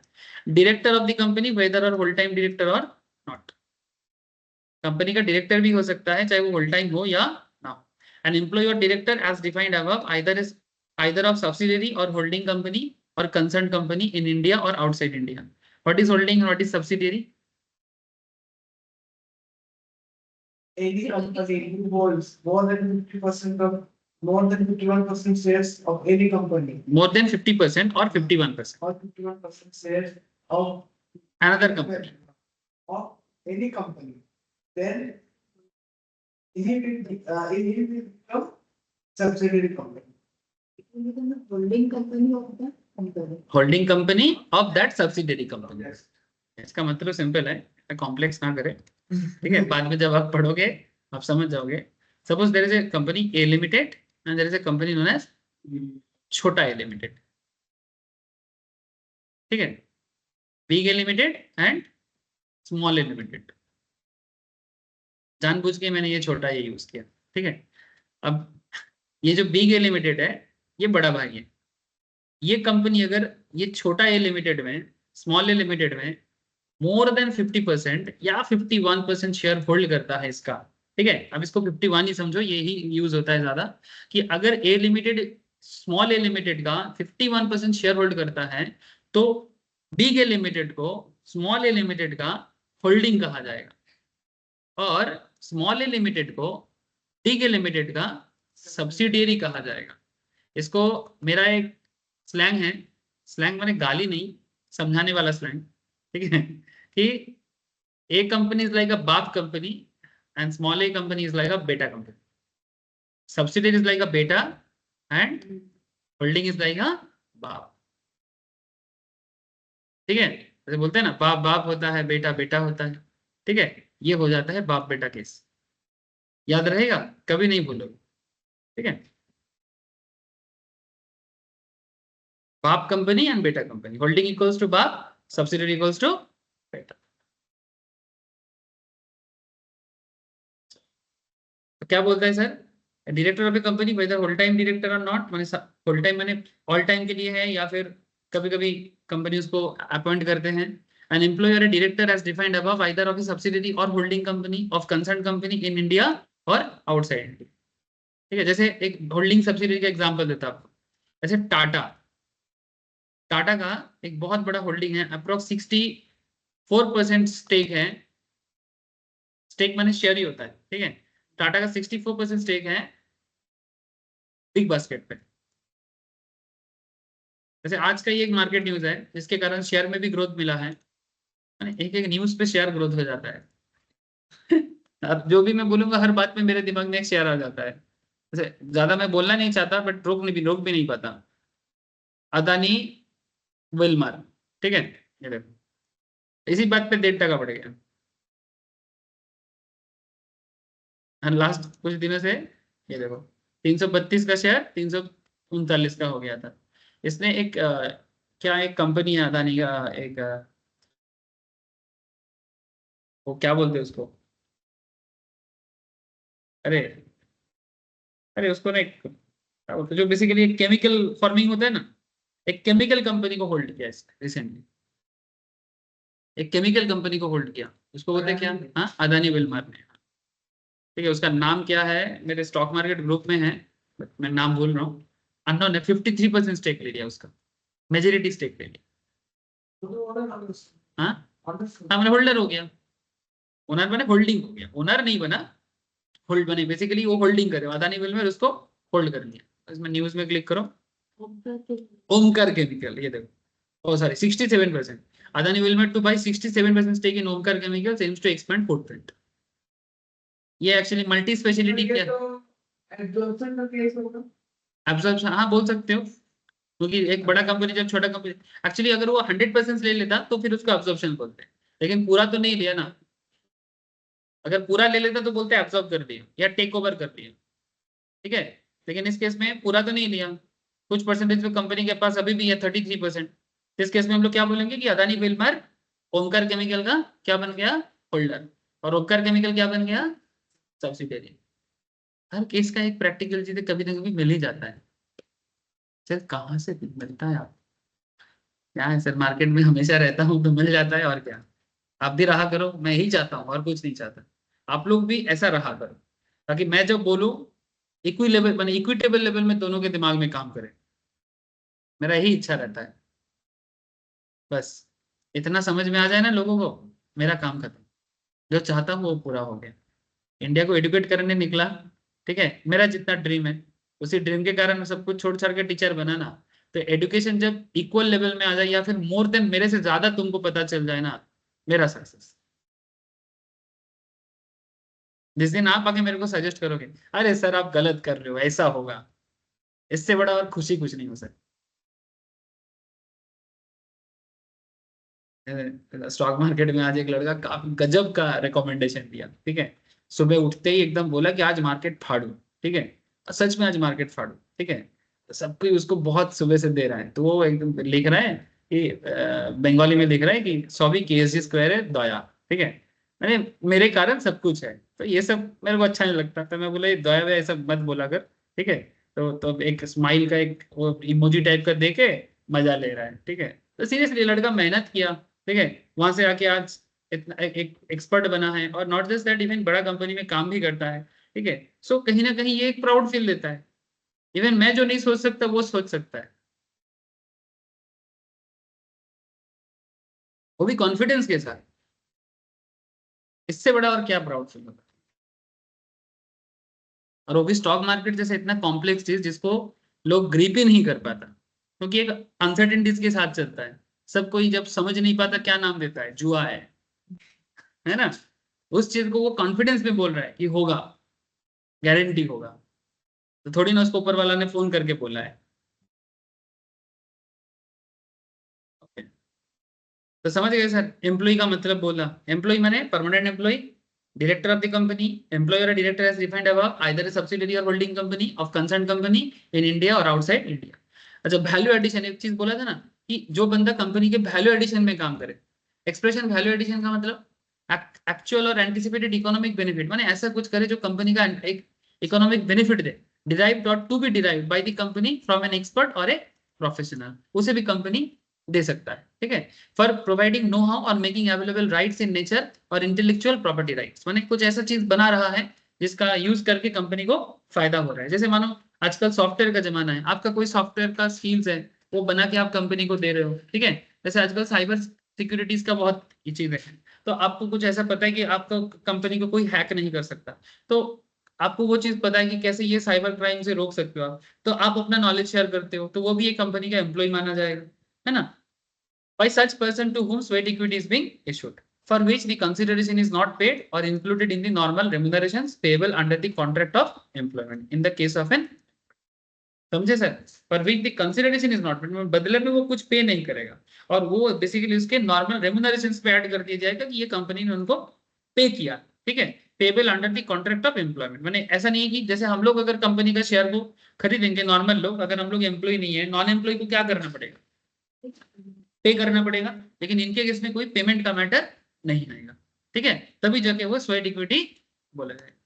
फिर इसमें आगे स्पेशल रेजोल्यूशन के बारे में बोलते हैं, special resolution authorising to issue sub rule 3 में बोला है, ठीक है, authorising the issue of sweat equity share shall be valid for making the allotment within a period of not more than 12 month from the date of passing, resolution pass करने के 12 महीने के अंदर कर लो भाई, ये डेट इंपॉर्टेंट है, ये सब क्वेश्चन पूछ लेते हैं सर, डिफिकल्टीज लेवल तब थोड़ा सा बढ़ जाता है, क्योंकि बीच बीच में ये सब टाइम पीरियड ना थोड़ा मुश्किल हो जाता है, ठीक है, कि कितने दिन के अंदर तुमको ये चीज कर लेना चाहिए, ये सब थोड़ा डिफिकल्ट, एमसीक्यू क्वेश्चन में भी डिफिकल्टीज लेवल बढ़ा देता है, लेकिन अगर आप आंसर कर देते हो सॉलिड 1 नंबर आ जाएगा, या 2 नंबर जो भी रहेगा आ जाएगा, ठीक है, 2 नंबर पूरा आ जाएगा। ये सब थोड़ा डिफिकल्टीज लेवल है, क्योंकि इतने सारे चीजों के बीच में ये सब मंथ वगैरह ना बहुत कंफ्यूजिंग हो जाता है, लेकिन नंबर सॉलिड आता है।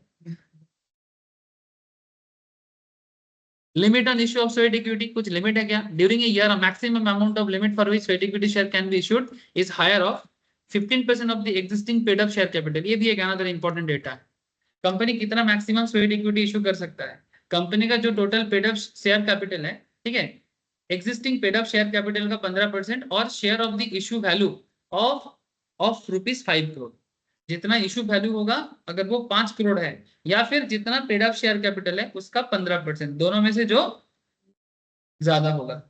अगर मानो कंपनी का टोटल पेड अप कैपिटल है 100 करोड़, ठीक है, 100 करोड़ का 15% कितना होता है 15 करोड़, ठीक है, 15 crore or 5 crore, issue value मानो 5 करोड़ है, तो ज्यादा कौन सा है 15, तो क्या बोलता है, during a year the maximum amount or limit for which sweat equity share can be issued is higher of 15 crore or 5 crore 15 crore. ठीक है, इस तरह से आप इसको याद रख सकते हो। Issuance of sweat equity share, बस ऐसा ही है लॉ। क्या करना है, कितना करना है, किस सेक्शन के तहत करना है, यही है, और कुछ नहीं है। मैंने कोई ऐसे मैंने हाथू मैंने क्या मैंने बोलते ना कि हाथी घोड़ा बैग आंचे, है ना, क्या है इसके, कुछ नहीं है। क्या है, क्यों है, किस लिए है, किस सेक्शन के तहत है। प्रॉब्लम क्या है ना, हम लोग किताब खोलते हैं और इतना सारा डिजिट बने रिटर्न होता है ना, टेक्स्ट में होता है ना, पर टेक्स्ट ऐसे ही बोरिंग होता है। टेक्स्ट देखने से थोड़ा सा बोरिंगनेस लगता है, सबको लगता है सर, एक्सेप्ट स्टोरी किताब। स्टोरी किताब का आदत अगर किसी का हो उसको छोड़ के, बाकी टेक्स्ट देखने से बोरिंगनेस आता है। लेकिन अगर आप इसको पढ़ोगे और इसको अगर तुम कॉन्सेप्ट को प्रैक्टिकली कनेक्ट करते हुए पढ़ोगे तो वो बोरिंगनेस आपको कभी नहीं मिलेगा, और आप फिर देखना खुद ही खत्म करके रख दिए, अच्छा ये चीज है, हो गया, चलो हो गया। और इंपॉर्टेंट टॉपिक को जैसे पढ़ाते पढ़ाते मैं पॉइंट डाउन कर रहा हूँ, आप खुद भी पॉइंट डाउन कर सकते हो, फिर मेरे से पहले भी जवाब दे सकते हो, सर हमने पढ़ के रखा है, इतना है। समझ गए, ये इंपॉर्टेंट टॉपिक था।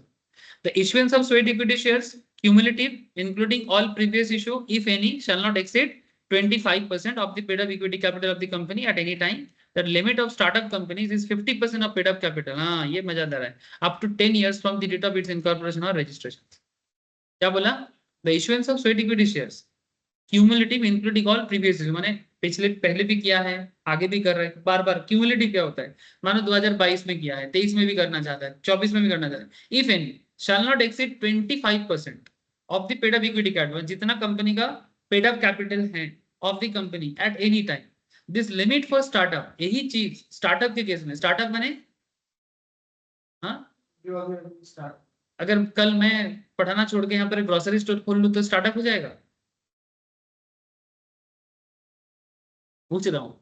Yes. नहीं, हर नया बिजनेस को स्टार्टअप नहीं कहते। जो listed हुआ होगा, नहीं, ऐसा भी बात नहीं है। लिस्टेड जो हुआ वो तो लिस्टेड होने से पहले तो उसको कम से कम प्राइवेट कंपनी बनना पड़ेगा। कोई कंपनी सीधा आके एनएसई में लैंड नहीं कर सकता, ठीक है, बीएसई एनएसई में सीधा लैंडिंग नहीं होता है। हाँ बोलो सर, इनोवेटिव आइडिया होना चाहिए और एकदम रूट से चालू करेगा, वो भी एक पॉइंट है स्टार्टअप को। हाँ, मैंने बेसिकली स्टार्टअप के लिए एक अप्रूवल होता है गवर्नमेंट का, ठीक है, गवर्नमेंट का या गवर्नमेंट कुछ एंटिटीज हैं जो आपको स्टार्टअप अप्रूवल देगा, और आपका अप्रूवल तभी होगा जब आपका बिजनेस में कुछ यूनिकनेस होगा, और ऐसा बिजनेस इससे पहले किसी ने ना किया हो, चाहे कैपिटल कितना भी कम हो वो फर्क नहीं पड़ता, बट आपका बिजनेस कुछ यूनिकनेस के साथ आ रहा है तभी वो स्टार्टअप कहलाएगा।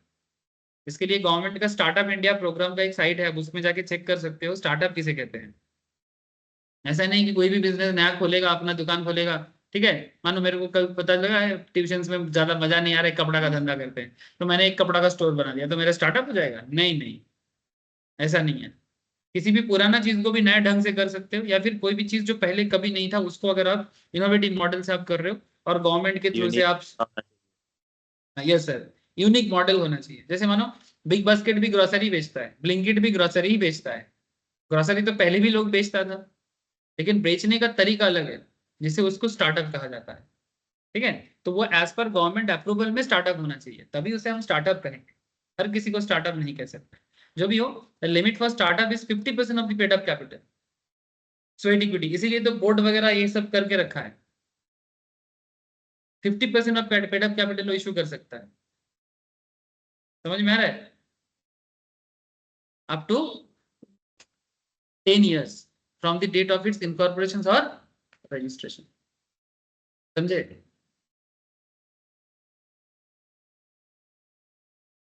Lock-in period, sweat equity share issued to directors or employees shall be locked in or non-transferable for a period of 3 years from the date of allotment. ये भी बहुत वाइटल चीज है, लॉक कर दिया जाएगा। अगर वो किसी डायरेक्टर और एम्प्लॉय को दिया जाता है तो अगला 3 साल के लिए तुम अपना शेयर किसी को ट्रांसफर नहीं कर सकते। क्यों, ऐसा क्यों सर? इसके पीछे भी शेयर मार्केट का एक बहुत इंपॉर्टेंट कॉन्सेप्ट है।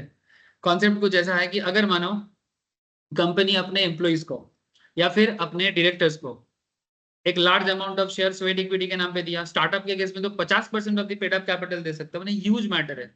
और 3 साल के अंदर उसको मानो कंपनी थोड़ा वैल्यू बढ़ गया, और वैल्यू बढ़ते ही वो सोच रहा है हमको भी निकलना है, हमको भी निकलना है। पैसा चाहिए ना उसको।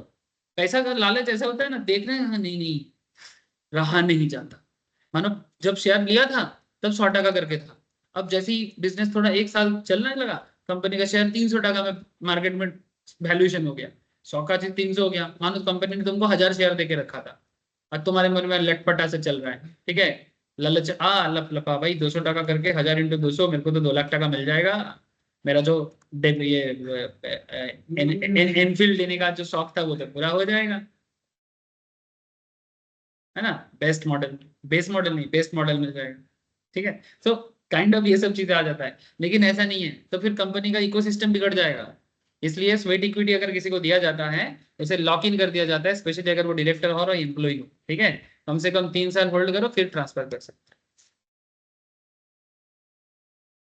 वैल्यूएशन ऑफ स्वेट इक्विटी, ये बहुत इंटरेस्टिंग चीजें हैं। रूल 6 में बोला है, सब रूल 6 में, sweat equity share to be issued shall be valued at a price determined by a registered valuer as the fair price giving justification for such valuation. Valuer कौन हो सकता है? चार्टर्ड अकाउंटेंट भी इसके अंदर आता है, या फिर एक्चुअरीज, ठीक है, एक्चुअल वाले को भी, माने जिसे शेयर वगैरह का नॉलेज हो, ठीक है, या फिर एक्चुअल साइंस का पढ़ाई जिसने किया है कि एक शेयर का क्या वैल्यूएशन हो सकता है, वो वैल्यूअर के थ्रू से उसका फेयर प्राइस किया जाएगा, कुछ भी अनाप शनाप बोलने से नहीं होगा। Quoted market price in an active market are the best evidence of fair value and should be used. अगर मानो कोई कंपनी स्टॉक मार्केट में लिस्टेड है तब तो कोई झमेला ही नहीं है, ठीक है, क्योंकि मार्केट में शेयर का दाम कितना चल रहा है वो तो ऑलरेडी फेयर वैल्यू होकर रखा है। मार्केट में कोई भी कंपनी का शेयर जो दाम चलता है ना, इसको हम लोग मार्केट की भाषा में बोलता है मार्केट डिस्काउंट एवरीथिंग। क्या बोलते हैं इसको? Market discount everything.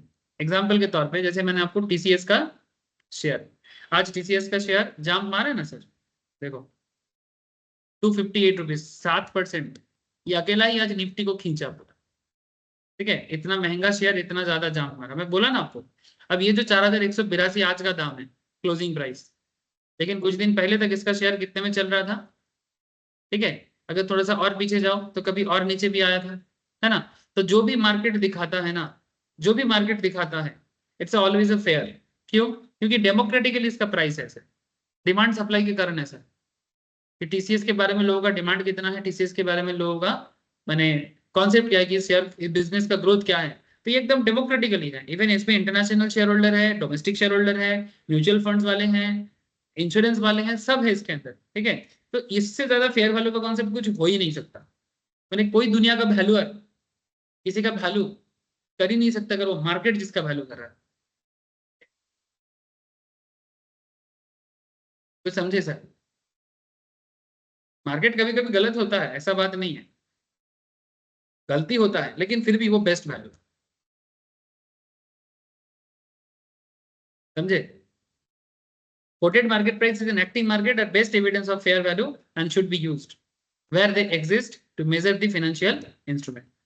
जैसे एग्जांपल के तौर पे मेरे दिमाग में एक बदमाशी वाला सवाल चल रहा है। जैसे माना वेस्ट बंगाल में हम लोग काफी दिनों से, जो लोग स्पेशली वेस्ट बंगाल के एडुकेटेड लोग हैं, ये लोग काफी दिनों से सोच रहे हैं कि वेस्ट बंगाल में पॉलिटिकल सत्ता परिवर्तन हो, है ना सर। जेन्युइनली जो एडुकेटेड लोग हैं ये चाहता है, they don't really want Mamata Didi, they really want anyone better than Mamata Didi, लेकिन नहीं हो रहा है, नहीं हो रहा है ना। तो हम लोग कभी कभी बोलते हैं कि ये गलत हो रहा है। मैं आपको एक जेन्युइन बात बताऊं सर, सर गलत नहीं हो रहा है, जो हो रहा है सही हो रहा है। पश्चिम बंगाल का करंट औकात ही ऐसा है।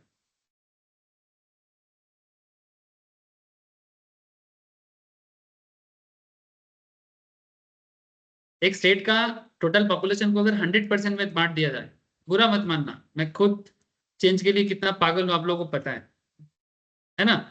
यू ऑल नो कि मैं कितना पागल हूं कि चेंज कब होगा। मैं उम्मीद आज भी नहीं छोड़ा और आगे भी नहीं छोड़ूंगा, शायद मरूंगा तब भी नहीं छोड़ूंगा। शायद ममता दीदी करंट जो सिचुएशंस बना के रखा है, जब तक वो मरता नहीं तब तक वो हटेगा नहीं। करंट यही सिचुएशन, अगर पूरा देश का पश्चिम बंगाल का टोटल पॉपुलेशन अगर 100% है, इसमें सिर्फ 40% पॉपुलेशन चाहता है कि ममता दीदी हटे, बट 60% पॉपुलेशन अभी तक नहीं चाहता कि ममता दीदी ना हटे। तो यही तो मार्केट है। मार्केट जो बोलता है सही बोलता है, इट्स अ फेयर वैल्यू। औकात दिया बंगाल का, ये जो है वो है। जिस दिन 60% या 50% लोग चाहेगा कि नहीं ममता दीदी को हटना चाहिए, वो सही वैल्यू, करंट औकात के हिसाब से सही है। और ऐसा औकात क्यों है? यहाँ का डेमोग्राफिक सिचुएशंस, ठीक है, यहाँ का मूर्खता, मैंने एक बहुत, और सबसे ज्यादा बात है कि काफी ज्यादा इन्फ्लेटेड लोग हैं, मैंने इलीगल लोग बहुत ज्यादा हैं, भीड़ बहुत ज्यादा है।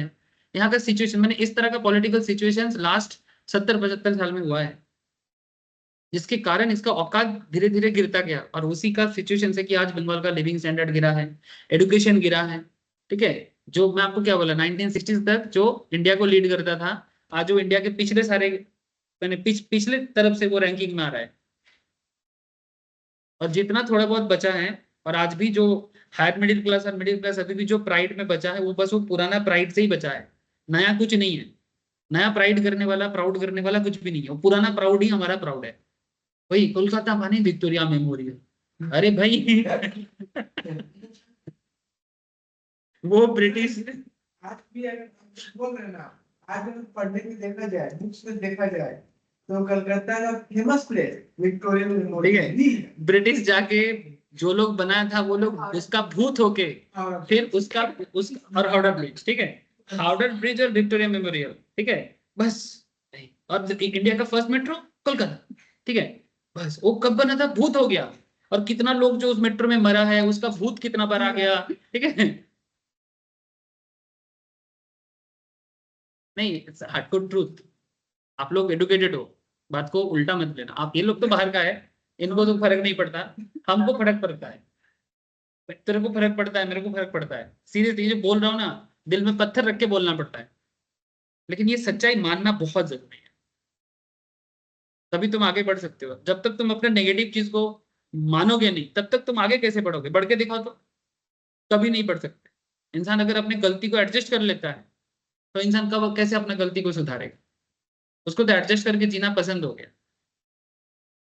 देखिए, जैसे बंगालीज का एक सबसे बड़ा एडजस्टमेंट होगा, कितना सस्ता है हमारा बंगाल। यानी ये जो सस्ता चीज है ना, इसका पॉजिटिविटी ऑब्वियसली है कि हर कोई जी सकता है, लेकिन लिविंग स्टैंडर्ड का क्या हो रहा है? स्टैंडर्ड ऑफ लिविंग तो दिन पे दिन बिगड़ रहा है। सस्ता से कितना दिन चलेगा? बाकी सब जगह में जो लोगों को इनकम बढ़ रहा है, इन्फ्लेशन थोड़ा बहुत होना चाहिए। नहीं, चीजों को सस्ता करना है, मैंने सस्ता कर करके, सस्ता कर करके अगर फ्री में मिल जाए, जीने के लिए क्या चाहिए? चावल चाहिए, मछली चाहिए, भात चाहिए, बस भात और माछ दे दो, और चार सब्जी। थोड़ा सब्जी महंगा हो जाने से ममता दीदी को बहुत चिंता है। क्यों? बस इंसान को अगर देखो, चावल मिल जाए, मछली मिल जाए, सब्जी मिल जाए, और वो ना तो दीदी क्या कर रहा है, मोदी क्या कर रहा है, फर्क ही नहीं पड़ता। वोट के टाइम पे दे देंगे, दो चार दाना डाल देंगे, वोट दे देगा। इसलिए उनको चिंता है सब्जी का दाम क्यों बढ़े। ऐसे चिंता होना चाहिए, बट और भी चिंता है, उसके बारे में कभी नहीं सोचता। सीबीआई एजेंसी लगाया है, आलू का दाम 50 टका केजी हो गया बोल के। आलू का दाम में समोसा का दाम बढ़ गया। तब तो ममता दीदी सही कर रहे हैं ना, सीबीआई एजेंसी लगाया है।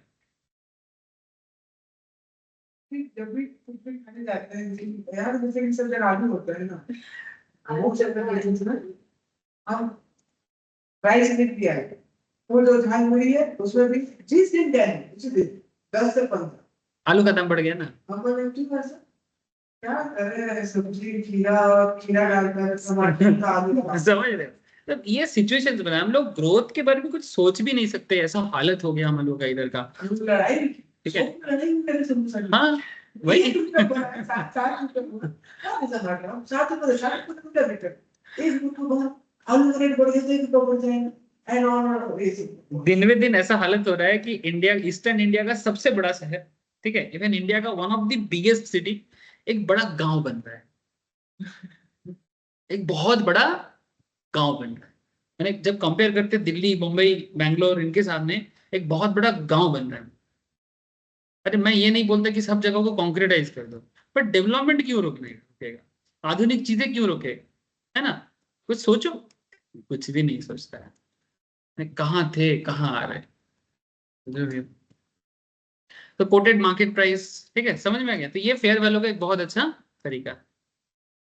अच्छा, आईपीआर, इंटेलेक्चुअल प्रॉपर्टी राइट्स, ये भी तो एक बहुत चिंता है कि मैंने कैसे वैल्यू करें। मैंने कोई भी बंदा अपने अपना दिमाग दे रहा है कंपनी के प्रति, तो उसको हम लोग क्या बोल रहे हैं, IPR, intellectual property rights, know how, value addition, sub rule में बोलता है, हर चीज के बारे में बोलना पड़ता है लॉ को, जो नहीं बोलेगा फिर उसका गलत मतलब निकलेगा। जैसे मान की अपना ये गोपाल साहब, ठीक है, एक कंपनी बनाया, वो अपने कंपनी में मेरे को एज एन डायरेक्टर पोस्ट के लिए या फिर एक्सपर्ट के तौर पे मेरे को ज्वाइन करवाया, ठीक है, और से फॉर एग्जांपल मेरे को इंजीनियर के तौर पे ज्वाइन करवाया। मैं क्यों बोल रहा हूँ इंजीनियर, कि मानो कि मेरे पास में कुछ आविष्कार है, कुछ टेक्नोलॉजिकल चीजें मेरे को पता है, ठीक है, और वो टेक्नोलॉजी कुछ है ही नहीं, मानो मेरा साथ गोपाल का कुछ सेटिंग है, ठीक है, मैं गोपाल को बोलता हूँ कि मेरे नाम पे ना बहुत ज्यादा स्वेट इक्विटी इशू कर देना, वास्तव में कोई कुछ भी नहीं है, ठीक है, बस एक वैल्यूएशन दिखाने के लिए मेरे नाम पे एक आईपीआर दिखा है, लेकिन ना तो मैंने कुछ आईपीआर किया है, मैंने कोई इंटेलेक्चुअल प्रॉपर्टी राइट्स का लाइक कुछ किया है, ना तो मैंने कुछ नो हाउ दिया है, ना तो मैंने कुछ वैल्यू एडिशन किया है, but just to manipulate these things, Gopal मेरे नाम पे इस तरह का एडिशन करके मेरे को एक शेयर दे रहा है। करप्शन हो जाएगा ना, तो इसलिए बोलता है the valuation of intellectual property rights or know how or value additions for which sweat equity share are to be issued shall be carried out by registered valuer who shall be provide a proper report addressed to the board of directors with justification of such valuations। मन मर्जी नहीं, कोई भी आके अपने आप को एकदम टॉप लेवल इंजीनियर, हाँ, ऐसा कुछ भी नहीं बोल सकता अगर रजिस्टर्ड वैल्यूअर के थ्रू से अगर आपने वो सब नहीं निकाला तो। हाँ, अगर वैल्यूअर भी बिक गया तो फिर और कुछ कर नहीं सकते। ठीक है, अगर वैल्यूअर भी बिक गया तो और क्या कर सकते हैं, तब तो क्या सर।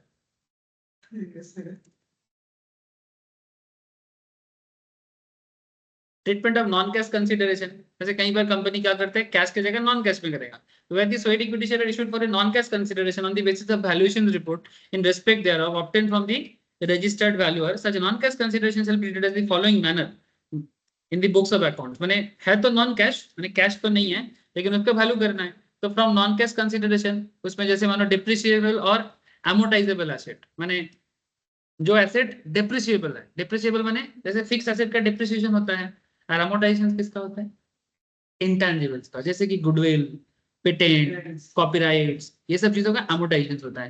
मैंने धीरे धीरे गुडविल खराब होता है, मैंने गिर जाता है, धीरे धीरे उसका आविष्कार पेटेंट जो है उसके वो उसका वैल्यू कम होता है। अगर समझ, जैसे नोकिया का फोन 2005 में नोकिया और 2024 में नोकिया, क्या लगता है उसका मैंने पेटेंट राइट बढ़ा है कि गिरा है? हाँ, मैंने उस हिसाब पूरा पर घट गया। ऐसे तो बड़ा ही है, मैं नहीं बोलूंगा कि गिरा है पूरा, लेकिन 2005-6 साल में मैंने जितना भी मोबाइल टेक्नोलॉजिकल प्लेटफॉर्म था उसमें सबसे हाई इंडिया के मार्केट है अगर पुराना बात करें। जैसा नहीं रहा, वही बोल रहा हूँ, मतलब हाँ पहले टॉप पे एग्जैक्टली, था ना। पहले टॉप में था, अभी टॉप में है ही नहीं। अभी तो शायद एंड्रॉइड के मार्केट सेगमेंट में सबसे पीछे की तरफ से रैंकिंग होगा नोकिया का, है ना, जस्ट कुछ गलत बिजनेस डिसीजन के कारण ऐसा हुआ है, ठीक है, वो पहचान नहीं पाया। मोबाइल सेगमेंट में वो माइक्रोसॉफ्ट का हाथ था, गलत कर दिया यहीं पर, मोबाइल सेगमेंट में माइक्रोसॉफ्ट के साथ नहीं, जहां पर खुद माइक्रोसॉफ्ट मोबाइल को छोड़ दिया, माइक्रोसॉफ्ट ने खुद बोला कि हम मोबाइल में कभी नहीं आएंगे। एक सेकंड से थोड़ा सा होल्ड करो।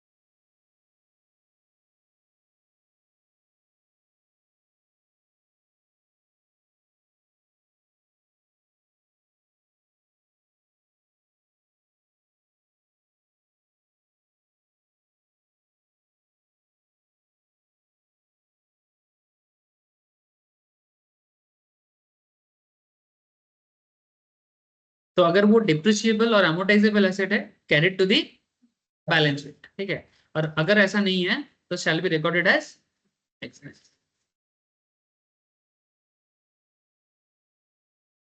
Disclosure in the directors report, directors report में दिखाना चाहिए क्या, ठीक है, तो उसके बारे में भी कहता है, क्या कहता है, the board of directors held inter alia in connected with disclose the directors report for the year in which such shares are issued, the specified details of issue of share equity. Director report क्या होता है? Annual report का एक part होता है।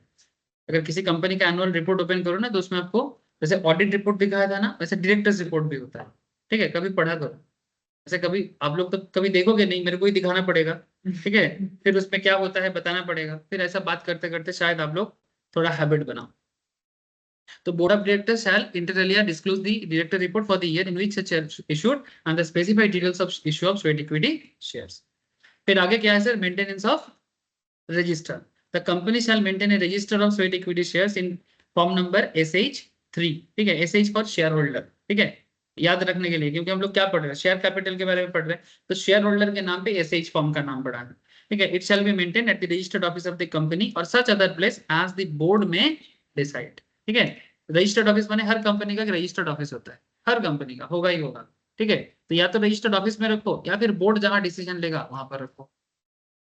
ठीक है, समझ में आया? स्वेट इक्विटी बहुत वाइटल एक पॉइंट है। कुछ भी सवाल करे, आपको दिक्कत होना चाहिए, ऐसे पढ़ाई करना है।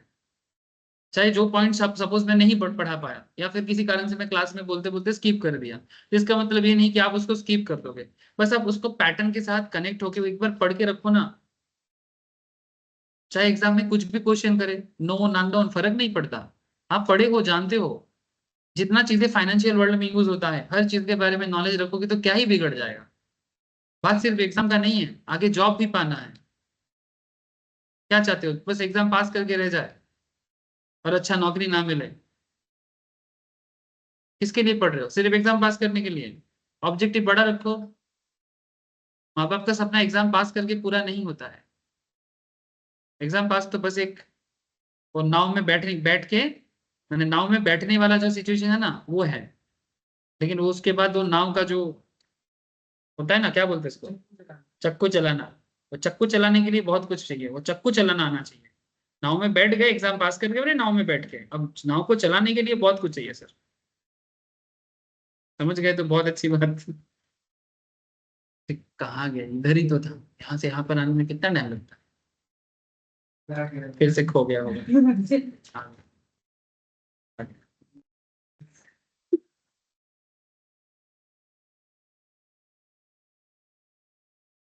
Issue and redemption of preference share. ठीक है, ये बहुत वाइटल चीजें हैं। जैसे आप लोग प्रेफरेंस शेयर के बारे में तो जानते ही हो, है ना? जानते इसलिए हो क्योंकि आप लोग अकाउंटेंसी में इसके बारे में बहुत बार सुने। सेक्शन 55 में इसके बारे में बोला। क्या बोलता है? Following diagram depicts the type of preference shares. जैसे कि प्रेफरेंस शेयर का भी टाइप है। क्या टाइप दिया देखो, ये टाइप याद करना पड़ेगा sir. On the basis of payment of dividend, on the basis of participation in surplus, on the basis of conversion, on the basis of redemption. तो यहाँ पर देखो, पेमेंट ऑफ डिविडेंड के हिसाब से बोलता है क्यूमुलेटिव एंड नॉन क्यूमुलेटिव। ये क्या होता है? नॉर्मली प्रेफरेंस शेयर को फिक्स डिविडेंड दिया जाता है कि वेरिएबल डिविडेंड दिया जाता है? फिक्स्ड। देखना हमेशा अकाउंट्स के क्वेश्चन में कैसा रहता है? 9%, 10%, 12%, 40% प्रेफरेंस शेयर। इसका मतलब है कि प्रेफरेंस शेयर को जो भी मिलेगा फिक्स्ड मिलेगा, जो भी मिलेगा फिक्स्ड मिलेगा। वो कभी भी वेरिएबल, जैसे इक्विटी शेयर होल्डर को अगर कंपनी का ज्यादा हो तो ज्यादा मिलेगा, ना हो तो कुछ नहीं मिलेगा। ठीक है, और इक्विटी शेयर का होल्डर का मतलब ही होता है true owner of the company, और प्रेफरेंस शेयर होल्डर का मतलब होता है preferred share holder of the company. Preferred माने इक्विटी से पहले उनको प्रेफरेंस इसलिए दिया जाएगा क्योंकि वो कंपनी का एक टर्म्स कंडीशन के साथ कंपनी को पैसा देता है, और इक्विटी शेयर होल्डर कोई टर्म्स कंडीशंस के लिए नहीं आता है, वो कंपनी को अपना मान के आया है। जैसे हम लोग जब शेयर मार्केट में पैसा लगाते हैं तो क्या हम प्रेफर्ड शेयर होल्डर होते हैं कि इक्विटी शेयर होल्डर होते हैं? इक्विटी शेयर होल्डर होते हैं। सर क्या हम प्यार से कंपनी को पैसा देते हैं?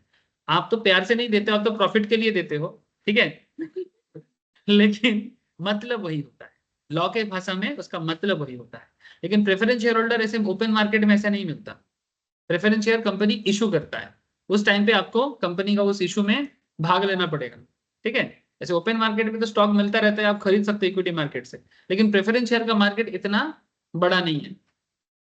प्रेफरेंस शेयर का मार्केट बड़ा बहुत मैंने ऑर्गेनाइज्ड है, मैंने दोनों ही ऑर्गेनाइज्ड है, बट ये ट्रेडेबल नहीं है, सिंपल बोले तो। ठीक है, ऐसा नहीं कि ओपन मार्केट में प्रेफरेंस शेयर बिक रहा है चलो खरीद लेते हैं।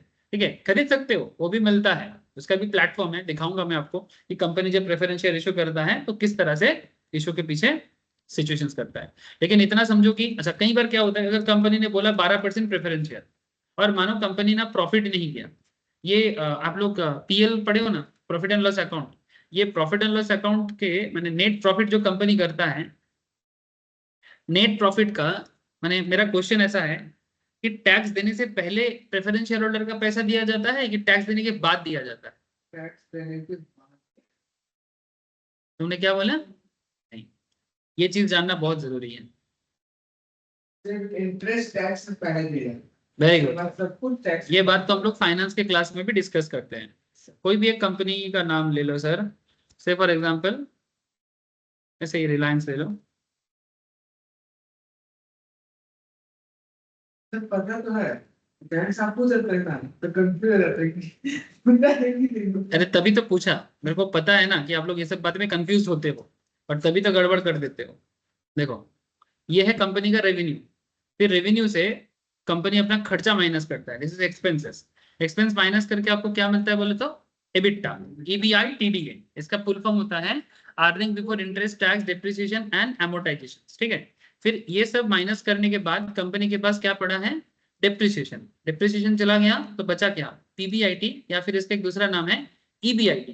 फिर ईबीआईटी या पीबीआईटी से माने profit before interest and tax या earning before interest and taxes से आपको सबसे पहले इंटरेस्ट पे करना पड़ेगा। क्या पे करना पड़ेगा?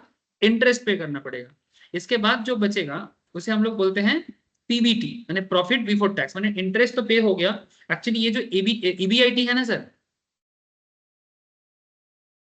ये जो ईबीआईटी है यही आपका पहला प्रॉफिट है। तो पहला प्रॉफिट का पहला हिस्सा इंटरेस्ट के लिए जाता है, जो एक्चुअली बाहर के लोग आपकी कंपनी को पेमेंट किया, लोन दिया है। इसके बाद जो बचेगा उसको क्या बोलते हैं? पीबीटी, माने प्रॉफिट बिफोर टैक्स। फिर पीबीटी से आपको टैक्स देना पड़ेगा, सरकार के घर में जमा करना पड़ेगा। उसके बाद जो बचता है इसे कहते हैं net income. Now comes to the point कि ये जो नेट इनकम है, इस नेट इनकम पे किसका हिस्सा पहले है? प्रेफरेंस वाले का कि इक्विटी वाले का? एक्चुअली इस टैक्स से अगर बिजनेस पे टैक्स देने के बाद जो पड़ा रहा, इसको हम लोग बोलते हैं net income, net income before paying equity share holder, ठीक है। मैंने इक्विटी शेयर होल्डर को देने से पहले का जो पैसा है वो एक नेट इनकम होता है। तो पहले नेट इनकम जो दिखा रहा है ना यहाँ पर, तो उसका डिटेल्स नहीं है। अगर रिलायंस का प्रेफरेंस शेयर होल्डर है तो सबसे पहले टैक्स देने के बाद प्रेफरेंस को मिलेगा, उसके बाद जो बचेगा वो इक्विटी को मिलेगा। तो कई बार क्या होता है, तो एक चीज तो तय हुआ सर कि चाहे प्रेफरेंस का पैसा हो या इक्विटी का, दोनों का ही जो डिविडेंड है, दोनों का ही डिविडेंड टैक्स देने के बाद ही होता है, और वो प्रॉफिट के बाद ही होता है। यानी प्रॉफिट नहीं होगा तो डिविडेंड देना पॉसिबल नहीं है। Point to be noted sir, है। तो इसी बात से इस बात को यहाँ पर बोला है कि ये जो क्यूमुलेटिव और नॉन क्यूमुलेटिव का एरिया, कई बार क्या होता है कंपनी डिविडेंड नहीं देता, तो अगर वो नहीं दे रहा है तो क्या बोल रहे हैं कि हम एक साथ दे दो, और हाँ तो वो क्यूमुलेटिव होगा। और कई बार क्या होता है कि वो नॉन क्यूमुलेटिव सिस्टम में चलता है, हर साल का हर साल निकाल दो। लेकिन अगर प्रॉफिट नहीं कर पाएगा तो थोड़ा मुश्किल हो जाता है, तो ऑटोमेटिकली वो क्यूमुलेटिव में कन्वर्ट करना पड़ता है। On the basis of participation of surplus, ठीक है। माने अगर कंपनी में कोई सरप्लस अमाउंट दे रहा है तो उसको बोलते हैं पार्टिसिपेटरी प्रेफरेंस शेयर होल्डर, और अगर कोई नहीं कर रहा है तो नॉन पार्टिसिपेटरी, ठीक है। मैंने जरूरत में कंपनी के नहीं दे रहा, ठीक है। On the basis of conversion, conversion माने अगर कोई प्रेफरेंस को हम कन्वर्ट कर सकते हैं इक्विटी में, उसका भी दो चीज होता है, मैंडेटरीली और ऑप्शनली। अगर मैंडेटरीली हो तो वो कन्वर्ट, दोनों ही कन्वर्ट, और एक होता है ऑप्शनल कि आपको ऑप्शन दिया जाएगा, क्या आप अपना प्रेफरेंस को इक्विटी में कन्वर्ट करना चाहते हो? सर इक्विटी में क्यों कन्वर्ट करना चाहेगा कोई? अगर बिजनेस अच्छा चले ना तो उस अच्छे बिजनेस का ओनर हर कोई बनना चाहता है, और equity share actually true owner हो जाता है। लेकिन प्रेफरेंस शेयर कभी भी कंपनी का ट्रू ओनर नहीं होता। वो अगर फिक्स सैलरी मानो फिक्स इंटरेस्ट में या फिक्स डिविडेंड में चल रहा है, अगर कंपनी का प्रॉफिट बढ़ रहा है पर उनका फिक्स चेंज नहीं होगा, ठीक है। इसलिए बहुत केस में ऑफर किया जाता है, क्या पहले तो थोड़ा सा माने पहले तो बहुत ज्यादा कंडीशन लगा रहे थे, हम आपको पैसा दे सकते हैं बट विथ फिक्स्ड इंटरेस्ट के साथ, नहीं तो हम क्यों पैसा दे आपको। लेकिन अब जब मेरा बिजनेस अच्छा चल रहा है तो क्या आप मुझे विश्वास करके मेरा ओनरशिप लेना चाहते हो? इस तरह का सिचुएशन क्रिएट हो जाता है। बात समझ में आ रहा है, ठीक है। पार्शियली और फुल्ली, तो on the basis of conversion, अच्छा आप पूरा का पूरा प्रेफरेंस शेयर को भी इक्विटी में कन्वर्ट कर सकते हो या फिर कुछ पार्ट्स को भी कर सकते हो। On the basis of redemption, redeemable और इरिडीमेबल, ठीक है। या तो कभी कभी ऐसा होता है कि रिडेम्पशन हो जाएगा 3 साल 2 साल 4 साल जो भी, टाइम में पूरा का पूरा इंटरेस्ट के साथ रिडीम हो जाएगा, और कभी कभी क्या होता है irredeemable, but point is that आज के डेट में इरिडीमेबल प्रेफरेंस शेयर और इशू नहीं होता है। ये मार्केट प्रैक्टिस अभी, और प्रेफरेंस शेयर को इस तरह का कॉन्सेप्ट जो है ये और मार्केट में नहीं है। इसी चीज को यहाँ पर आगे आगे थोड़ा सा एक्सप्लेन करके रखा है। मेरा आपसे निवेदन है, रिक्वेस्ट है कि आप लोग प्लीज एक बार प्रेफरेंस शेयर का जितना सारा पॉइंट्स है उसको एक बार गो थ्रू करके आओ, ठीक है। नेक्स्ट क्लास में आपको प्रेफरेंस शेयर रिलेटेड जो भी क्वेश्चन होगा मेरे को आप रैंडमली पूछो, मैं आपको एज पर जो भी है एक्सप्लेन करके दूंगा, ठीक है। इतना करके आओगे ना, अगर ये करके आते हो तो फिर नेक्स्ट क्लास में आपको शेयर ट्रांसफर एंड ट्रांसमिशन के बारे में बात करूंगा। माने जैसे आज मेरे पास शेयर है तो मेरा शेयर क्या मैं किसी को ट्रांसफर कर सकता हूँ, ठीक है, तो या फिर कोई मर जाए तो उसका क्या होगा, ठीक है। तो शेयर ट्रांसफर ट्रांसमिशन ये भी बहुत वाइटल चीजें होता है, और इसके बाद फिर बाईबैक वगैरह बहुत चीजें हैं जो मैं आपसे डिस्कस करूंगा। ये टॉपिक बहुत वाइटल है, ठीक है। चलो तो फिर आज का डिस्कशन मेरा इतना ही है, घर पे पढ़ के आना सर। और तुम सर एक काम करो, जिनका इससे पहले वाला शेयर कैपिटल डिवेंचर मिस है, कितना क्लास होगा रे? 3 क्लास होगा। मेरे से 3 क्लास लेना, नेक्स्ट वीक आने से पहले वो 3 लॉ का क्लास देख के आना। कर लेगा ना बाबू? हाँ, और जो भी डाउट होगा पूछ लेना कि सर मेरे को ये पॉइंट समझ में नहीं आया। बट आशा करता हूँ जिस तरह से क्लास चलता है, एक बार क्लास सुन लेगा तो डाउट का चांसेस कम ही रहेगा, है ना सर? Okay sir. हाँ कल बोलो। Bye sir, good night. Bye sir, good night sir. हाँ গয়া নাই আমার ডাউনলোড করে করতে পারি, তা নাহলে আমার থেকে কালেক্ট করে নিতে পারিস। যদি ডাউনলোড করতে জানিস করে নিস, আর যদি না জানিস তাহলে আমার থেকে নিয়ে নিস, স্যার নোটসটা দিয়ে দিন। ঠিক আছে স্যার, টাটা।